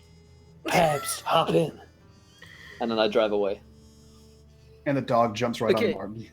Yeah. Floor. Yes. As you all are cruising down through Richland, Washington, it's same seats as before, but with the aforementioned Paps now riding on top of Marty in the middle of the back seat. You guys are able to pull up in front of what it's not necessarily a police station, as the town of Richland is actually a community that is under the protection of the United States government. So you have a security force. Inside, you find one man by the name of Sergeant Patrick Moynihan. And you know this because of the name badge that he wears and the plate on his office door. Good giveaway. Mr. Moynihan, a pleasure. It's Sergeant Patrick Moynihan, what? It's Agent Gumbo. I'm here on some business. We'd like to cross some informational streams with you regarding the suicide of Mr.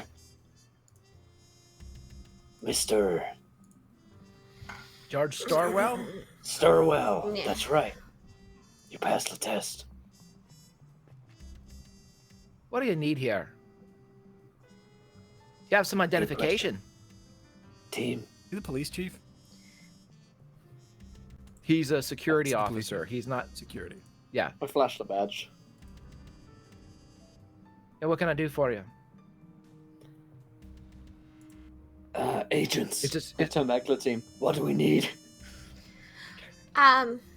Information. Jane, you got that list. You've been taking real good notes. Hey, you got an evidence lockup here for that case, the Stirwell case?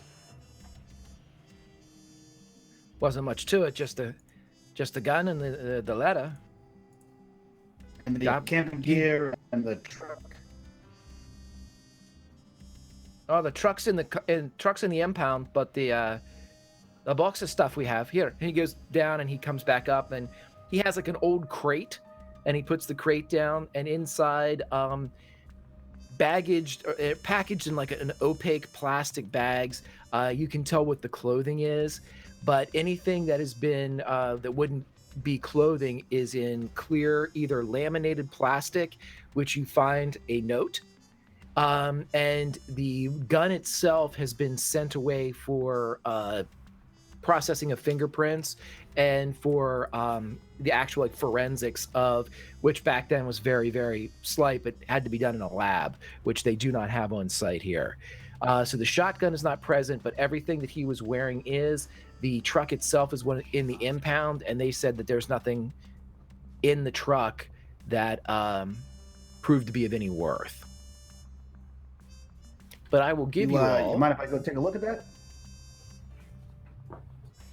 The truck's out back if you want to look. It's blue. Only one there.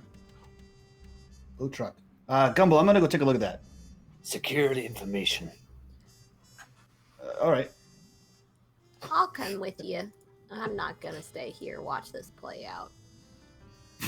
Okay, so anybody that's there and they grab the note, That's a I have 6. pushed it towards you all in fantasy grounds. So if somebody wants to actually read what the suicide note from George Stirwell says, please have at it. Yeah. Jane, drink and grab it. I think Walsh, you should take this one. It's pretty small writing. Yeah. Yes. Oh, okay. Small He says as if it means something. Yeah, Yeah, right, apparently. She doesn't question it. Says, okay. I have to do it while the sun is up. I have to do it while it is quiet. I can't think when it isn't quiet. It does the thinking for me. I can't hear the singing, not the singing I want to hear. I can't live one more night like this when I'm not alive. If I'm already dead, why shouldn't I just do it? Being alive only half the time isn't right. I'm going to let them all down. I don't want to, but I have to. They're afraid of the commies. That's not what they should be afraid of. They're just people, not monsters. Except when they are. Wait until they see the monsters. Wait until they're everywhere. Wait until the universe devours itself. The sun is going down, and if I don't do this now, I'm sorry, and that's just it. Okay. Seems like a suicide note. Yeah, very astute, Agent Gumbo. Thank you. Okay, and as the reading of the suicide note is going on, Lenny, you make it back to the back. The impound is nothing more than a parking lot, and there is a blue truck sitting back there. It is unlocked. Hey, Miss Martin, do you know anything about trucks, cars? I mean, my daddy drives one of mine every day, so I know a little bit here and there. She does actually have a mechanical repair score, so. You say the mine? Yeah. What? That's what we do in West Virginia, son. Ooh, character development. Okay. Weird. Yeah, take a look inside. Maybe there's something under the seats, in the seats, behind the seats, cup holder, French fry falls in there, car hop, the whole deal. Yeah. And I'm gonna pop the hood and look underneath the vehicle and try to do a mechanical repair to see if there's anything wrong with this thing or anything like hidden in a compartment. Sure thing. Okay, Ruby, you're inside. Give me a spot hidden. Lenny, you're outside. Give me a mechanical repair, please. I did. Get wrecked, Greg. Oh, nice. What a Okay. three. Ruby, as you're looking through the inside, it seems as if Sergeant Moynihan was saying or telling the truth in that there's nothing in here. Whatever had been in the glove compartment or in one of the side catches, everything is empty. There's not even loose change. There's not even ashes in the ashtray in the truck. There's just, it's been cleaned. Now, when you open up the hood and start looking inside, Lenny, you notice that this is immediately you see several things wrong with this truck, or things that could potentially be wrong with this truck, as it looks as if it has not been taken or well maintained. It's one of the, you immediately think this is the guy that's going to come in 6 months and say, I don't know what happened. He just started knocking on the inside. And that's because it hasn't been taken care of. You can tell from the suspension, just as you kind of look down through the engine block and then kind of go under and look at the shocks themselves, that this truck, for the equivalent of the day, has probably had a lot of like off-road action or seen a lot of driving in ruts and driving in non-paved roads, or at the very least, gravel covered roads. Because you got a 3, you can tell that there are chips in the lower underbody that would indicate such travel. If he went camping, this is probably the truck that he used to go there. But because of the 3, I will also tell you this, there seems to be quite a bit of red clay that is caked in the inside of the wheel wells of the front wheels. As if whatever he had been accustomed to driving through with this truck, as the rest of the truck is in disrepair, the cleanliness of the truck is also suspect. And it seems as if a lot of this red clay sediment has built up. I'm not familiar with the area. Is red clay common here? You can either roll me a natural history or a natural world roll if you have that, and I could be able to give you some more information, but offhand you don't have it. And I know that one of my co-investigators is a archaeologist of some repute, right? I mean, right. Julian. I was going to give you a nat 1 on that anyway. So Perfect. I think Yep. you have a nat 1 to burn through. I want to burn through this. I do, Yeah, I have a you're couple not of them. sure. Yeah, Ruby's you're not gonna sure pop about over your shoulder and she's gonna say, "You find anything? Ain't nothing in that truck." You might want to check the truck though. I don't know. You do me a double Wait, check. I what- double check you. Oh, look at that red What- clay. What's that for? What do you mean there's nothing in the truck? Is it clean? That is very clean. That's kind of suspiciously clean now that I think about it. Yeah. I mean, what kind Everything of else man who is goes terrible. camping keeps a clean truck? Everything looks like shit down here. But you take a quick Yeah, look but inside that truck for me. Do me a double check. All right. You swap. Your dad mines things. You might know about dirt. And he hops out. He hops off from underneath the Yeah, truck. can I do a West Virginia roll? Yep. But we're gonna call it a natural world roll. Yeah, that's okay. Where was the body found? I'm I gonna don't search think the I inside. have. We know Oh, I have a 10 in natural world, so I can just roll like something that has a 10 and. Oh, there it is. Oh, haha! I thought it wasn't on my character sheet. That's a 24. Yeah, it's a 24, so you are pretty close. If you want to use 14 luck, you would get yourself down there. Yeah, let's do it. Let's do this shit. I got some luck. Okay. So as you make it rain with your luck, you are able to learn the following. Will, we did have Mike use one of his nat ones. Okay. And then with the luck roll, and Roger that.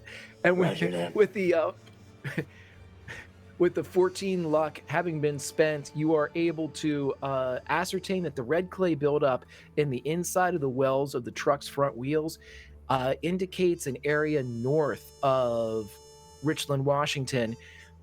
There is a town along the Columbia River, and it is called Vantage, and it is known for its red clay beaches alongside this river.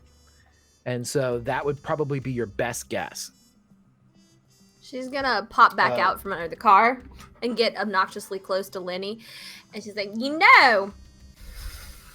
really loud in his ear, I think there's a town nearby. Got some red clay, look kind of like clay on the bottom of this truck. That man got his car dirty enough. We can make several pots and sell them on the side of the road if you're feeling so inclined. But until then, I think we should just go up there and see what he was doing. Probably where he killed himself, actually, if you think about it. Though, come to think of it, we probably could have found out all that information from the police. Maybe. If they weren't lying, we could have found that out. Why do you let me think take a look the in here. police lie, Lenny? What you think? What you got against them? You get think the hauled in a FBI would send couple us here times? if the police weren't lying? I think the FBI sent us here because the police are dumb. Lenny, as you're sitting there Roughly the talking same. to her and you're looking through the area, with your spot hidden roll, you reach under the driver's side area, knowing in this particular make of truck that there is a compartment that is often used for spare keys. And as you reach under, you pull out what looks like a map. Ooh, looky there. See, I knew it was good to have you double check me. What's that? It's a map. Yes, yeah. Is there anything marked on it? You pull that out that compartment. Oh, right. Sorry. And he begins to unfurl the map. Yeah, it's not that big. It's actually a smaller area, and it seems to indicate an area about 60 miles north of your current position. That seems to it's a map for the the Sacagawea National Forest and Sentinel Mountain. There appear to be several X's marked that look like campsites, and then there is on the same map about 10 miles beyond these X's, it looks like a town that is labeled Vantage. I guess that's where we're going next, huh? This looks like the places you went camping, yeah, in a little town over here. I think we start with the town. I don't want to deal with bears today. Okay, let's not mention this. And he folds up the map and kind of slides it in one You of his want to overall put it in my pockets. purse? And she opens up the purse and it's got all the things she surreptitiously stolen throughout the day, including several things from Marty. No. I'm just gonna tuck it in here. And he tucks it in his overall. You look like you have enough in there. There's Okay, never as you enough guys- Lenny. Yeah, as with there's never enough Lenny. As you guys kind of fade away from that scene, we go back inside, and Sergeant Moynihan is sitting there, and he is faced with Marty, Jane, and Agent Gumble, as he is there to answer any of your questions. But he will add by saying, "The boy killed himself. He's a shotgun, boom to the head. Nothing really more to say about it." Yeah. Greg, we also do have a viewer decision here when you're ready. Oh. Okay, viewer decision is as follows. What is something that Pabst could find that might help the party? What is something that maybe only Pabst could find that could aid the party? Pabst is the dog, Chad. You Yes. are just joining us. It is the dog companion. This is what I think. Where was the body found, Mr. Money Man? Sergeant Moynihan, it was found beside the Sentinel Mountain. I can Found mark it on the beside- map for you if you. Yeah, Yeah, can you just mark it yeah, on my you- HUD, please? My Pip-Boy? Yes, it should appear now as a question mark. Thank you. All right. So it was. When was the body found? We found it 3 days ago. What time of day? 3 days. 3 days ago it was. So it was. We found it 3 days. You didn't 3 have me days until you before said tree. noon. Now I know her. Three. Before noon. How long has the body been there? Do we think? Do we What does know? this Have we man had any say? ideas? About 24 hours. This guy likes forests. Okay. It's been there for about 24 hours. So they think he's been there. The deed was done at noonish on the mountain or beside the mountain. That's what we're thinking. If anything, to Is go it by not? the Is note, is it on the mountain or beside the mountain, Mr. Moynihan? He wasn't at the peak or anything. He was at the base of the mountain. Okay. Okay. All right. So that's okay. He didn't take his camping gear. Can you think why that might be? Because he was going to kill himself? Right. That would Yeah, I'm be with a you. good there, explanation, actually, yes. Yeah, that would, I'm Now you absolutely. I'm right mention there it. with you, Moynihan. I don't think. Hang on a minute. Yeah. Let's say he wasn't shot. Wait, no, he definitely was shot. We have the body. Let's say he didn't kill himself. Someone else killed him. He went to the mountain to go A camping. murder. A murder. Probably by a communist. Probably. Okay. So with that theory in mind, we have to ask. Has there been any suspicious activity that's been going around in this city? I know there's plenty of lots of secrets and all sorts of interesting activity here. I'd imagine, as you're part of the security force here, that you would have some idea of any particular interesting individuals that may be involved. Listen, I don't. You might want to talk to John Russell. He's the MI, the military investigator that they sent in. I'm just security here for the town. The boy shot himself. Yeah. We have a note. We have the fact that he's dead. We have the fact that he didn't take any of his camping supplies, and he's dead. Dead. I might have said that twice. That is a good question. Do you have any photographs of what it looked like? So we could possibly see what the scene looked like. Because obviously you've brought all the stuff in, so we had no idea what it would look like now. Russell has all of those. Okay. He came in this morning and picked it all up. Is there anything else I can help you with? I know people in town. Yes. I don't know. Mr. Tim Hoff. Tim Hoff. Yes. If we would like to know where we could find him, either his work or his home, and so that way we could talk to him about this whole situation and possibly get more information. Give us the coordinates. The coordinates. The coordinates. He owns a diner called the Chat and Chew. And he marks it on your map. It's at the intersection on the north end of town. All right. What about a man named named, Marty. What was his name? Sorry, I'm really into this. What? No, what? A man named, she was having an affair, there was a bike. What did I say the name was? Patterson, that's right. Yeah. Yes, that's the one. Patterson. How I come did you not know knew? that. I was probably not in that conversation. Again, it's fine. Patterson. Earlier. It's not really a hidden fact, but Stan's a local mechanic. He's been fixing Mrs. Stirwell's undercarriage, if you know what I mean. She has a broken undercarriage. So he's a mechanic. Yes, that makes a lot of sense. She had a bike in her garage with his name on it.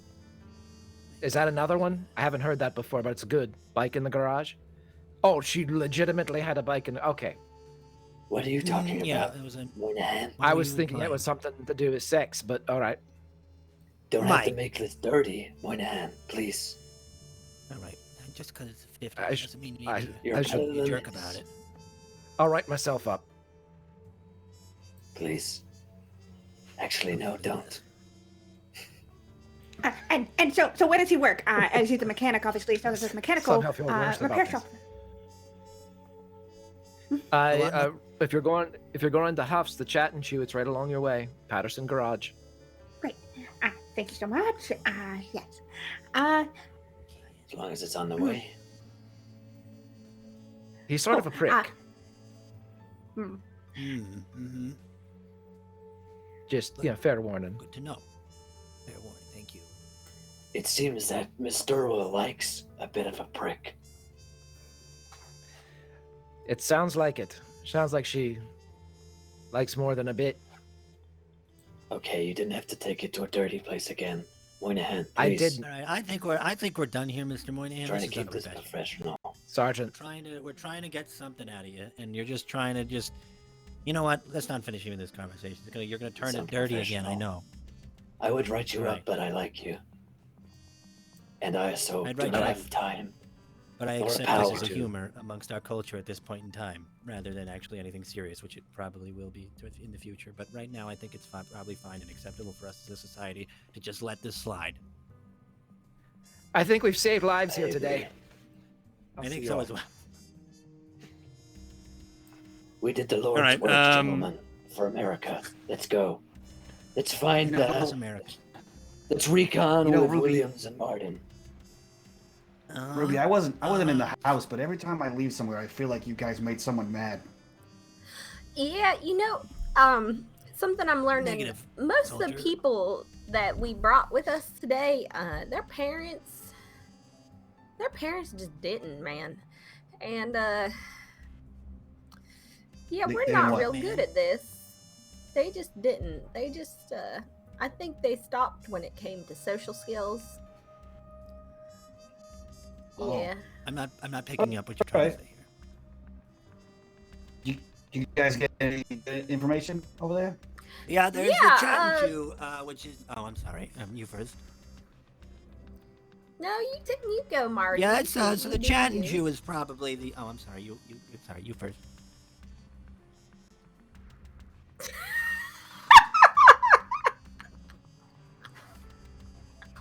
After you. Marty. I didn't mean to step. Tell us what you're Marty.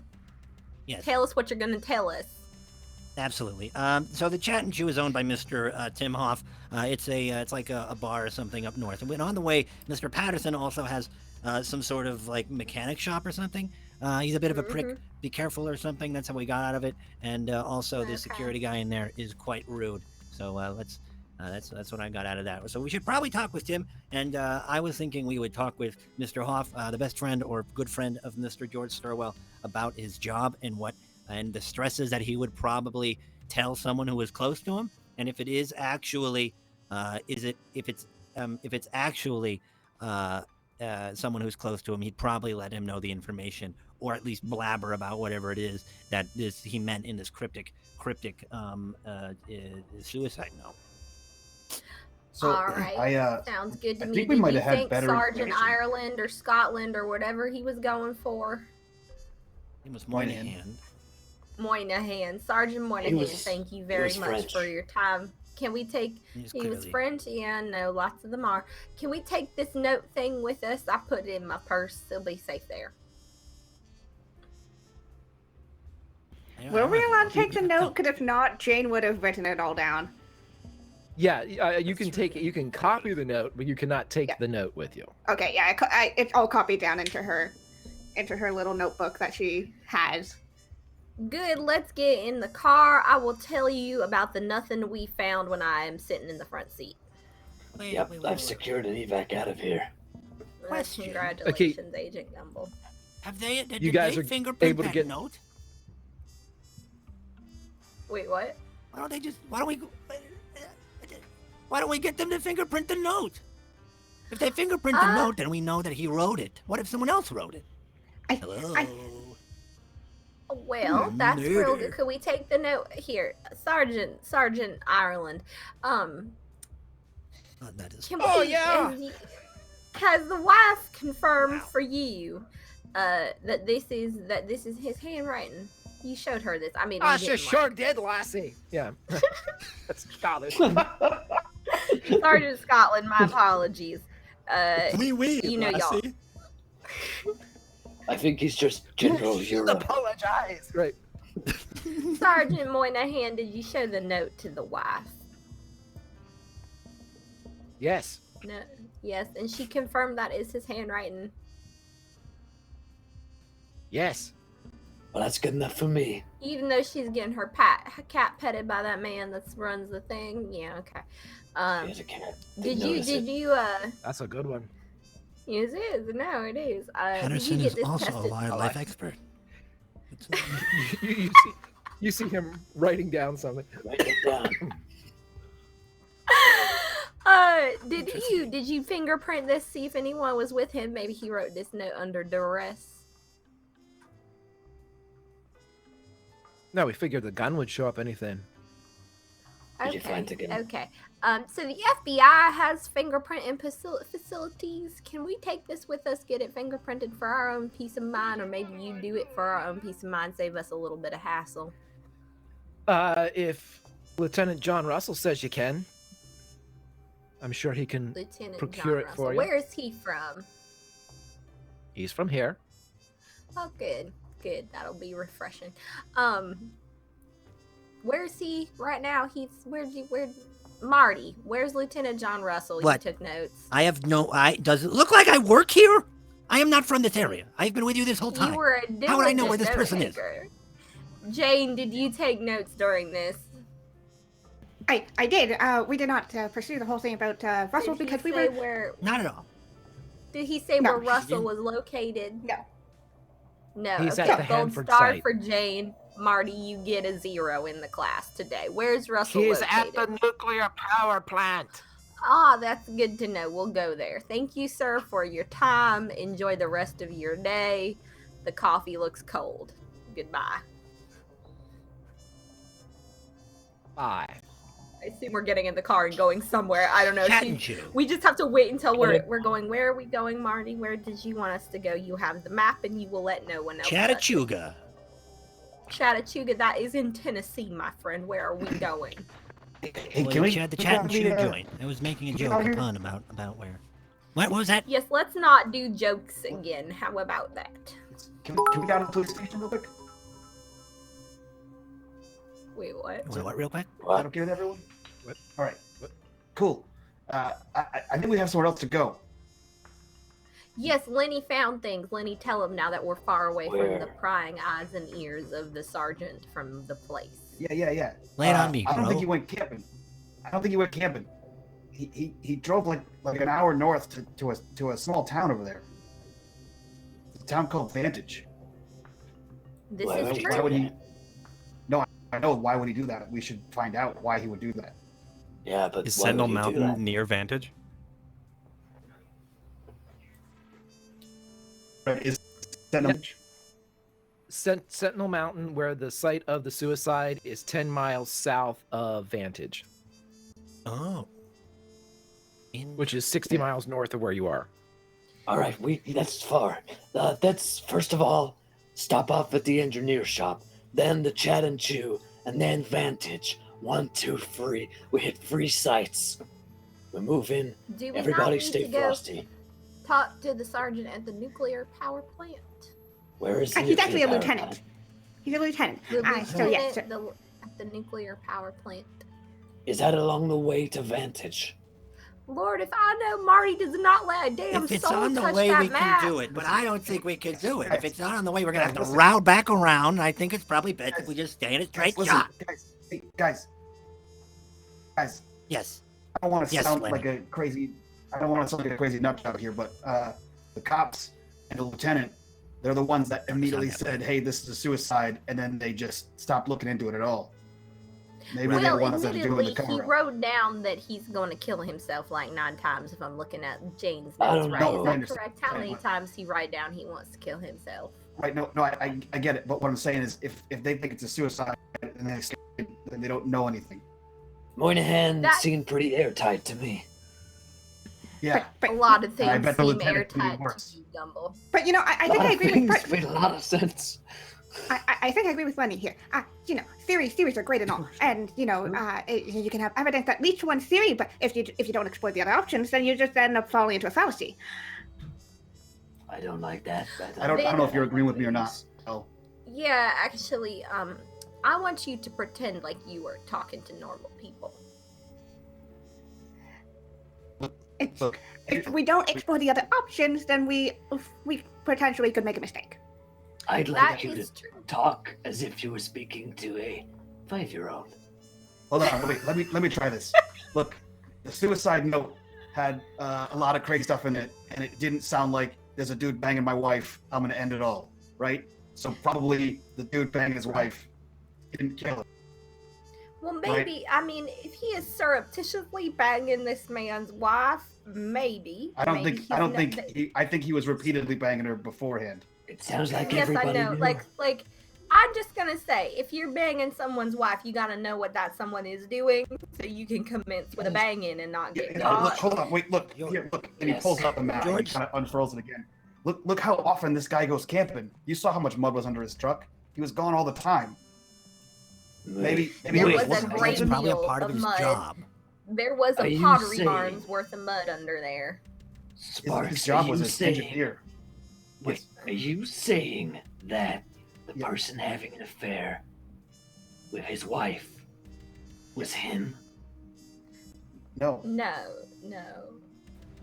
Oh, bless your no, heart. I'm saying the camping gear in the garage was used all the time, and the truck was real dirty and looked like it's seen a lot of off-road use. And I think he was out all the time.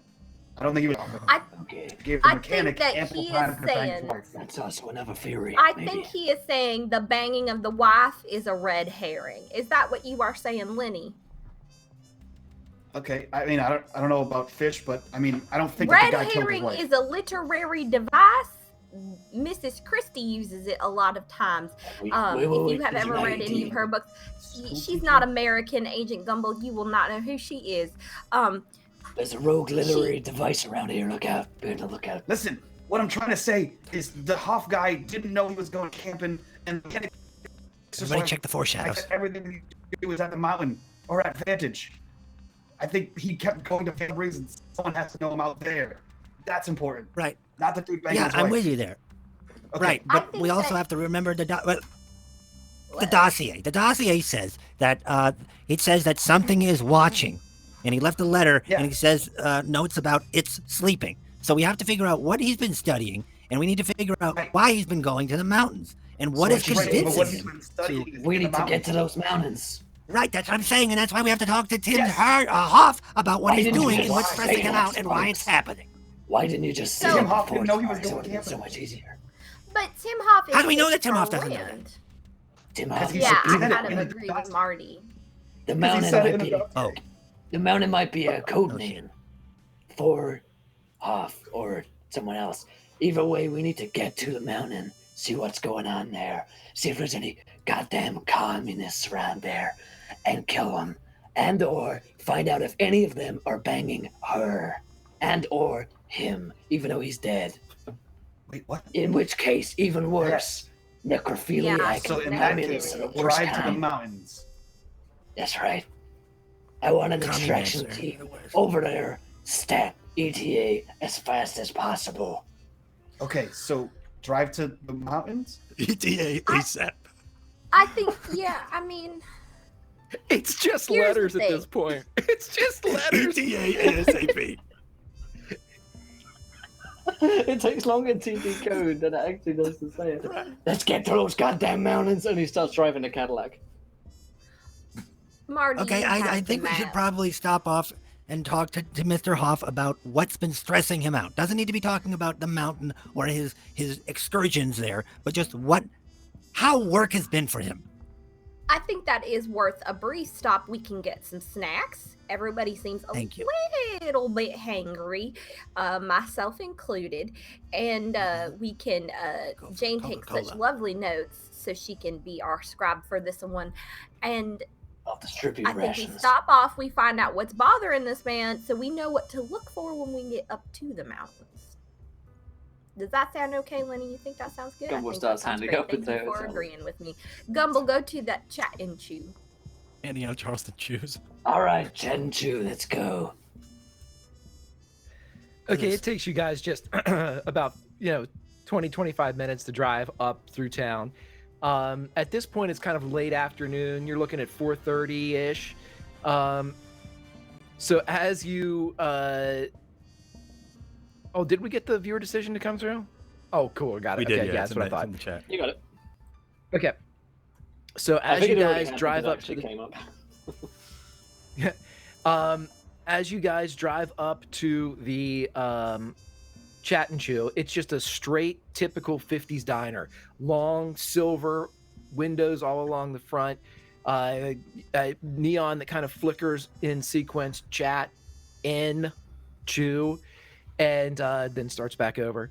And you see that it's getting relatively crowded in there. If there are 15 tables, maybe 10 of them are filled. As people seem to be getting off work, you see the gentleman that you kind of crossed paths with earlier in the day that almost had a very terrible soap accident seems to be walking inside as he sits down to perhaps get his evening meal, which he might finish by drinking. What would you guys like to do? All right, secure the location. I'll take points. Watch my 6. Hoff! Okay, so you just like kick open the door and yell Hoff. I don't kick it open. I mean, I throw it open and say Hoff. Okay, so you walk in and say Hoff, and you notice that at this point, you don't see anybody that matches Tim Hoff's description, but there is what can only be described as a sassy redhead that is behind the bar in I like that. the prototypical waitress from the 50s outfit. It's got the high white collar with the blue short sleeves. It's got, the knee-length skirt, apron on the front, and the name tag that she has says Dixie. Miss Dixie, a pleasure. My name is Agent Gumble. And this here is Gumble? my squad. What can I get you, Gumble? First of all, you can get me your location of Hoff. Where's Hoff? Mr. Tim's in the back. She flips open a thing. What can I get you to eat? She wants to I would know like what your drink order, Agent Gumble. Look at the way she's dressed. She's asking for it. I see. I understand. Yes, waiters. you're right. I have secured the information on Tango. All right. Miss Biscuit, I would enjoy a Bud Light, please. What's a light? A Bud Light Lime. They're the only ones I drink. Maybe they haven't been invented yet, but I want one. I can get you a beer. A beer. Yes. That would be nice. Also, can I go in the back and see Hoff? Please. Mr. Gumble, can I Well, have a we're- Coca-Cola, please? We're getting kind of Coca-Cola. busy right now, but as For soon my as we're friend. done, I'm sure Mr. Hoff will talk to you. Why don't you Biscuit, give him about goddammit. 20 minutes? Stop stonewalling me, goddammit! And I hold up my FBI badge. You're not gonna Oh give him my time God. to get away. So let me through, Miss Biscuit. And where's that She beer? reaches up and slaps the badge out of your hand. I said I would get him in 20 minutes. Now, you all go ahead and have a sit down. I will have him yell out from the back so you know he isn't running down the back alley. And if you all want a beer or a Coca-Cola, she whispers over his shoulder to Marty, or anything else you want, just sit down, pay for it. We don't go flashing badges in here. I'm Dixie Biscuits, for Christ's sake. She walks off. Miss Biscuit, let me apologize. No, you've done enough damage. I don't appreciate it. You just see a finger come back. I don't appreciate how independent she is, but at the same time, I like it. So, let's sit down and get a beer and a Coca-Cola and wait for Hoff to come out. I'll be watching you, Miss Biscuit. From his little Hoffy hole. He calls the kitchen the Shire. So after about 20 minutes, you guys can order whatever you would like to eat. This is typical diner fare. The menu has about 75,000 items on it. All of them can be made within about 5 to 6 minutes. There's plenty of homemade pie. There are plenty of biscuits. And it says "Bye Dixie" on the outside of the glass cases that they are in. Anything you guys want can and will be procured. After about 20 minutes, a gentleman comes out dressed very similar to me, and he has a apron on. It's stained, and he comes out and he's wiping off his hands, and he says, "Yeah, Dixie said you needed me, Tim Hoff." Hello, Mr. Hoff. We got a few questions for you about your recently deceased friend. First of all, may I say I am incredibly sorry for your loss. Marty, do you have the questions written down? I'd like it to be known I do not apologize, but... No, this is Agent Gumbel. He's going to say several very awkward things in a minute, and you can actually choose to ignore him. Most of us do.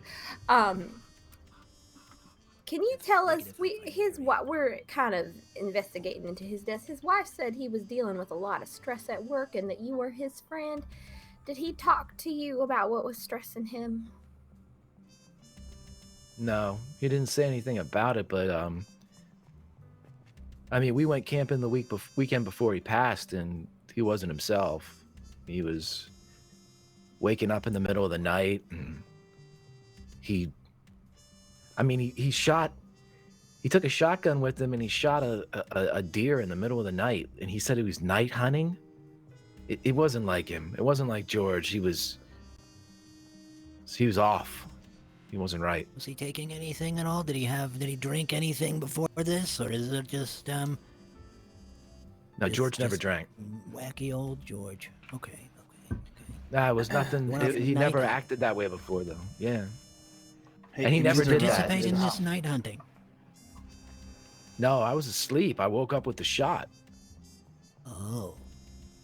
Did he hit the deer? Yeah, I found it the next morning. He killed it.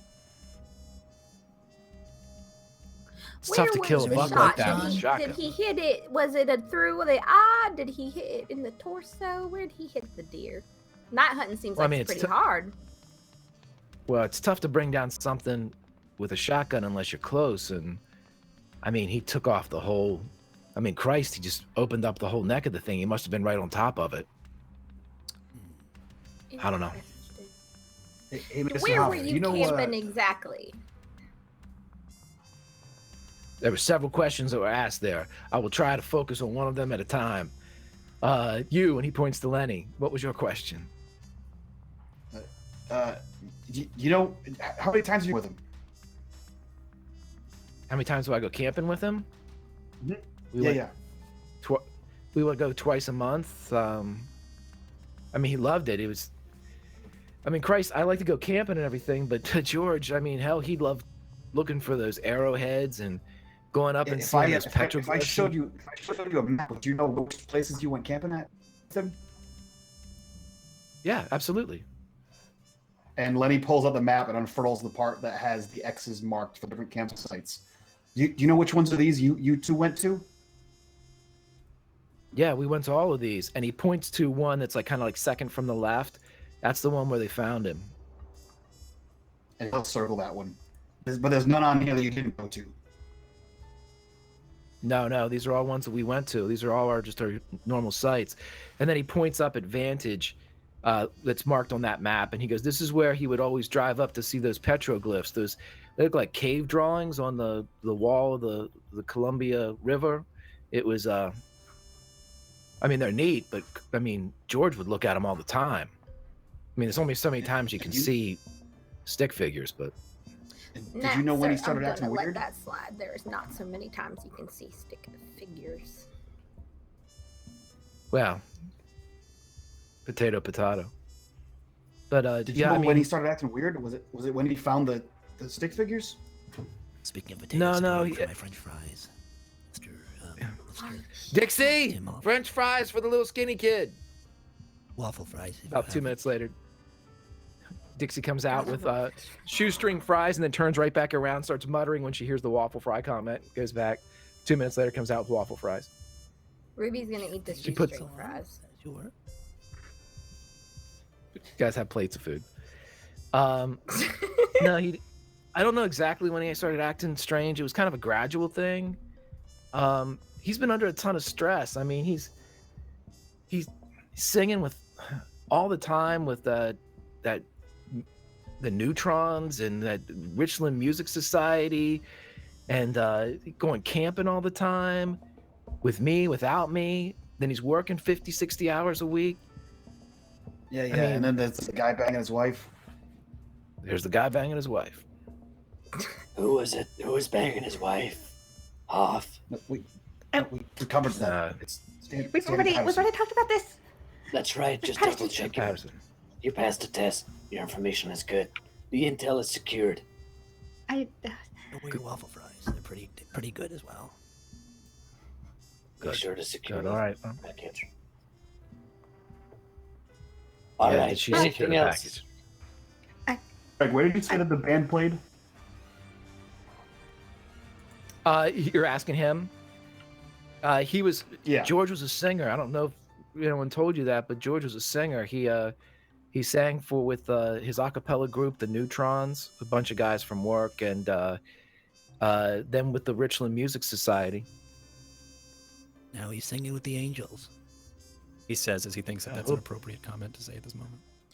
Marty. He kind of and, looks at you for a second, and then nods. Yeah, I like that. Sure. So, we got some notes from Stirwell, or we assume from Stirwell.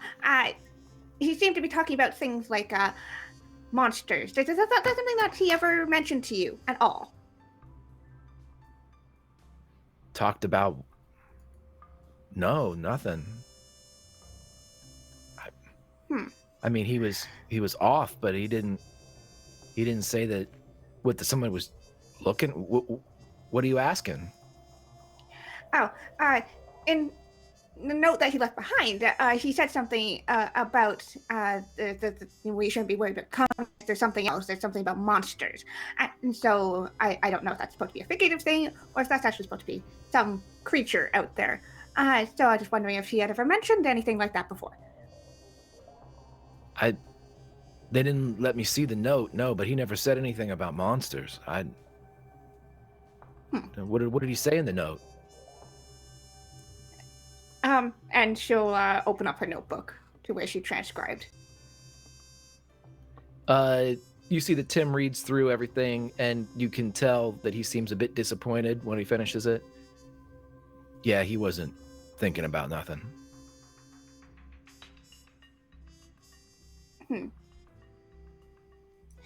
And she'll check off some stuff on her book. Any other? She's gonna reach into her purse and she's gonna take out an arrowhead that they had borrowed. So she liked trying to find these things, right? Yeah, that looks like one that he would like. Yeah.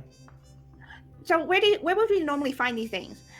Just because there seem to be some interesting components on it, and I want to investigate to see if there's anything more. If I had my druthers, I'd say probably by the petroglyphs in the mountains, right? Yeah, that little kid's got it. Petroglyphs. Big word for a restaurant owner. Lord, Hey, George told me mighty to. Marty, don't be insulted. Just one more question, real quick. The neutrons. Do you know the rest of the guys in that acapella group? Yeah, the neutrons. I never really,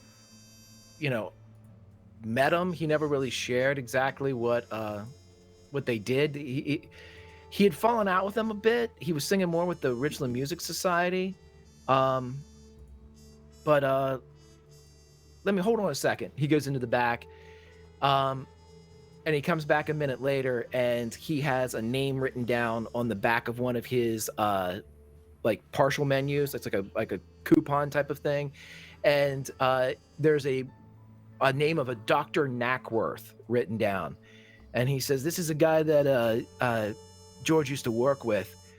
He runs that Richland Music Society. He might know those guys, the Neutrons. I never really met him. He didn't perform. I've known him for 4 years. He practiced with them a bunch, but he never performed with them. So I never, went to see him. And the singing thing is George kind of liked to keep that private. Did you ever perform with the movie? Did you ever perform with who? The Music Society? He was getting ready to. I think they open every Sunday for the public. They do like a 2-hour show, but his first one was coming up for the Frontier Days Festival at the beginning of August. But he ain't gonna be doing that now. Introduction. Because he's dead. What was his scientific profession again? He was what was his field? Physics. Nuclear physics. Yep. Nuclear stuff. Neutron. Yeah, Jimmy Neutrons. Nuclear physics. Jimmy Neutrons. Right.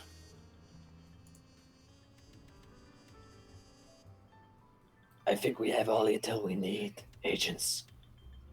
We know where we need to go next. I don't Yeah, think we I actually think do. you're probably right. I do. Okay.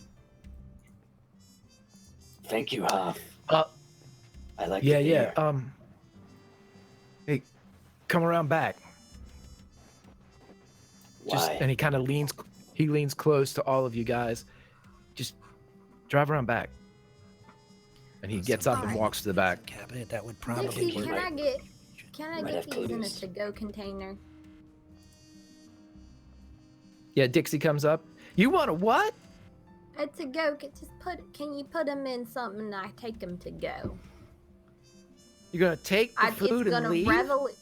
Yeah, we have to go a little early, like a doggy bag, Dixie. I know You want a heard of doggy it. bag? Okay, well we don't have a to-go container. Let me go get a doggy Lord bag. Almighty, She goes just back and stuff it in a bag. she comes back about 3 minutes later, eyeing Ruby. Here you go, honey. Here's everything you deserve. You're wonderful, Dixie. And she's gonna toss it in the trash on the way out, and she's gonna take her Terrible. milkshake in the milkshake glass and go. First character death incoming. Yeah. Lenny looks at all the food on the table and he throws $5 down on the table. Which like pays for everybody in the bar or in the diner. Yeah. Thank you. That Okay, feel so you guys bad, going around Marty. back or somewhere else? Let's go around Going back. around back. Let's go around back and I'll die. Sounded like he had Sounds good. secrets and or clues. Be on the lookout. Could be an ambush. Sure. Okay, so as you guys Sure pull up, is. it's just getting dark enough there that the lights for the Cadillac have to come on a bit, as it's now a little bit after 6 o'clock. And on the plains here, it's just kind of getting darker in the alleyways between the buildings. And as you pull up, Tim's sitting there and he's finishing a cigarette. And as he puts it out, you see that he has a sack that probably at one time held flour. And he walks up and extends it into Agent Gumble. That's Thanks. What is this? that's George's gun. Who's George? Whatever Oh, one they Stirwell. whatever one they found with him. That wasn't his gun. This is his Wait. gun. What are you saying? Someone else shot George Stirwell? You got the name right. I'm real proud. I remembered it. I'm saying that From this the is his dossier. gun.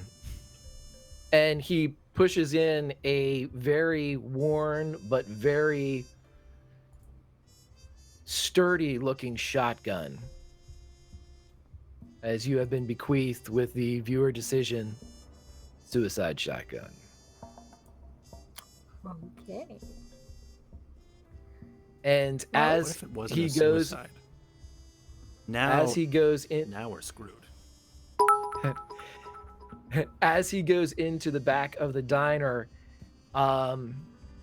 Lenny, you would notice that the roar of an Indian motorcycle enters the alleyway behind you as a massive silhouette seems to pull up behind the Cadillac, and a 6'4", 6'5", 245-pound gentleman swings off and begins to walk towards the front of the car. And that is where we will end our first episode of Atomic Cthulhu. Hoo-wee. Very nice. Nice. Nice. I like it. Nice one. I like it. Very good. Well done. Well done, everybody. We did it. We totally did it. We nailed it. That was a successful... We got to 2 places. 2 3 whole places. places. We got to 3 places. We played 3 the whole Boogie music places. on the outro now. Thank you all. I appreciate it, my friend. Well, my friends, that is where we're ending the first episode of Atomic Cthulhu. If you guys enjoyed the show, let us know. If you haven't yet, hit the follow button and join us. God damn it, Arabelle. Free this a bunch for example now. If you haven't yet followed the show, hit the follow button and join us. Be sure, of course, to check out our sponsors, Fantasy Grounds, D&Dice, Wayland Games, City of Mist, and Cobalt Press, who help support the show and keep this whole season running. It's been an awesome first day here with monthly modules and Atomic Cthulhu. As I mentioned previously, we do not have a long march on tomorrow because Josh is flying back from the US and we kind of need a Dungeon Master there. But we'll be back on Wednesday for our next 3 shows, which includes Call of Cthulhu Doors to Darkness, Warhammer Beneath Dark Valves with Jim Davis and Jonathan Pruitt from WebDM, and of course, Star Wars Rise of the Dark Side. So check us out then on Wednesday. Thank you guys again for all the huge donations and everything coming through today. It's made today's game a lot of fun. And I can't wait for next week to see where our Atomic crew find themselves. Thank you, Arabelle, for the advantage. Let's go around the cast and crew. Did we enjoy ourselves? Where can we find you guys online? Greg, amazing job tonight, as always, navigating your way through the horrors that are this group of players as role players. You're welcome. No, you guys are fantastic. I love playing with you guys. I think that this was your most productive. I actually really dig these characters already. I think you all jumped just, face first into all these guys, and it's really fun for me to see them kind of grow and develop so quickly, to the point where I'm like, I wish they had characters I didn't like because terrible shit's coming. But yeah, Grimjack21502 on the Twitches and the Twitters. We have the aforementioned Call of Cthulhu coming Wednesday from 1 to 4, and that's always where it's at. Tomorrow night, I'm on WebDM doing a little Starward Bound, a little Spelljammer action. Always check out the Tomes and the Tentacles, the podcast that is getting super duper dope. And in addition to that, this Friday on my channel, I have the premiere of Firefly, Tales from the Big Damn Verse. We will be coming Friday afternoon from 2 to 4. It should be a lot of fun. Great crew. And then, of course, my very special Pulp Cthulhu show every Sunday from 7 to 9, where we punch Nazis and take names, and we're all out of names. But until next week, stay atomic. Thank you so much, Greg. Amazing job, as always. Mythomatic. Yo, I loved it. I had tons of fun today. It was great. Thank you, chat, for all of the wonderful hilarity and the fan art on Twitter right now. It's super awesome. I'm loving it. The character, I wasn't sure about Marty in the beginning, but it's really nice to see the development and how well he was able to fit in with this group as of right now. I'm really happy to see where we're going. I'm also very into this case too. Because there's so many different ways that it could be or what could be happening at this moment that I'm super hyped about. So Yeah, anyway, thanks so much. My name is Mythomatic. I'm on Twitch, Twitter, and all of YouTube as well. You can come hang out, follow me, or not. I mean, whatever. It's up to you. It's a free country here in this 1950s America. So, anyway, there you go. Amazing. Thank you. Hoorah!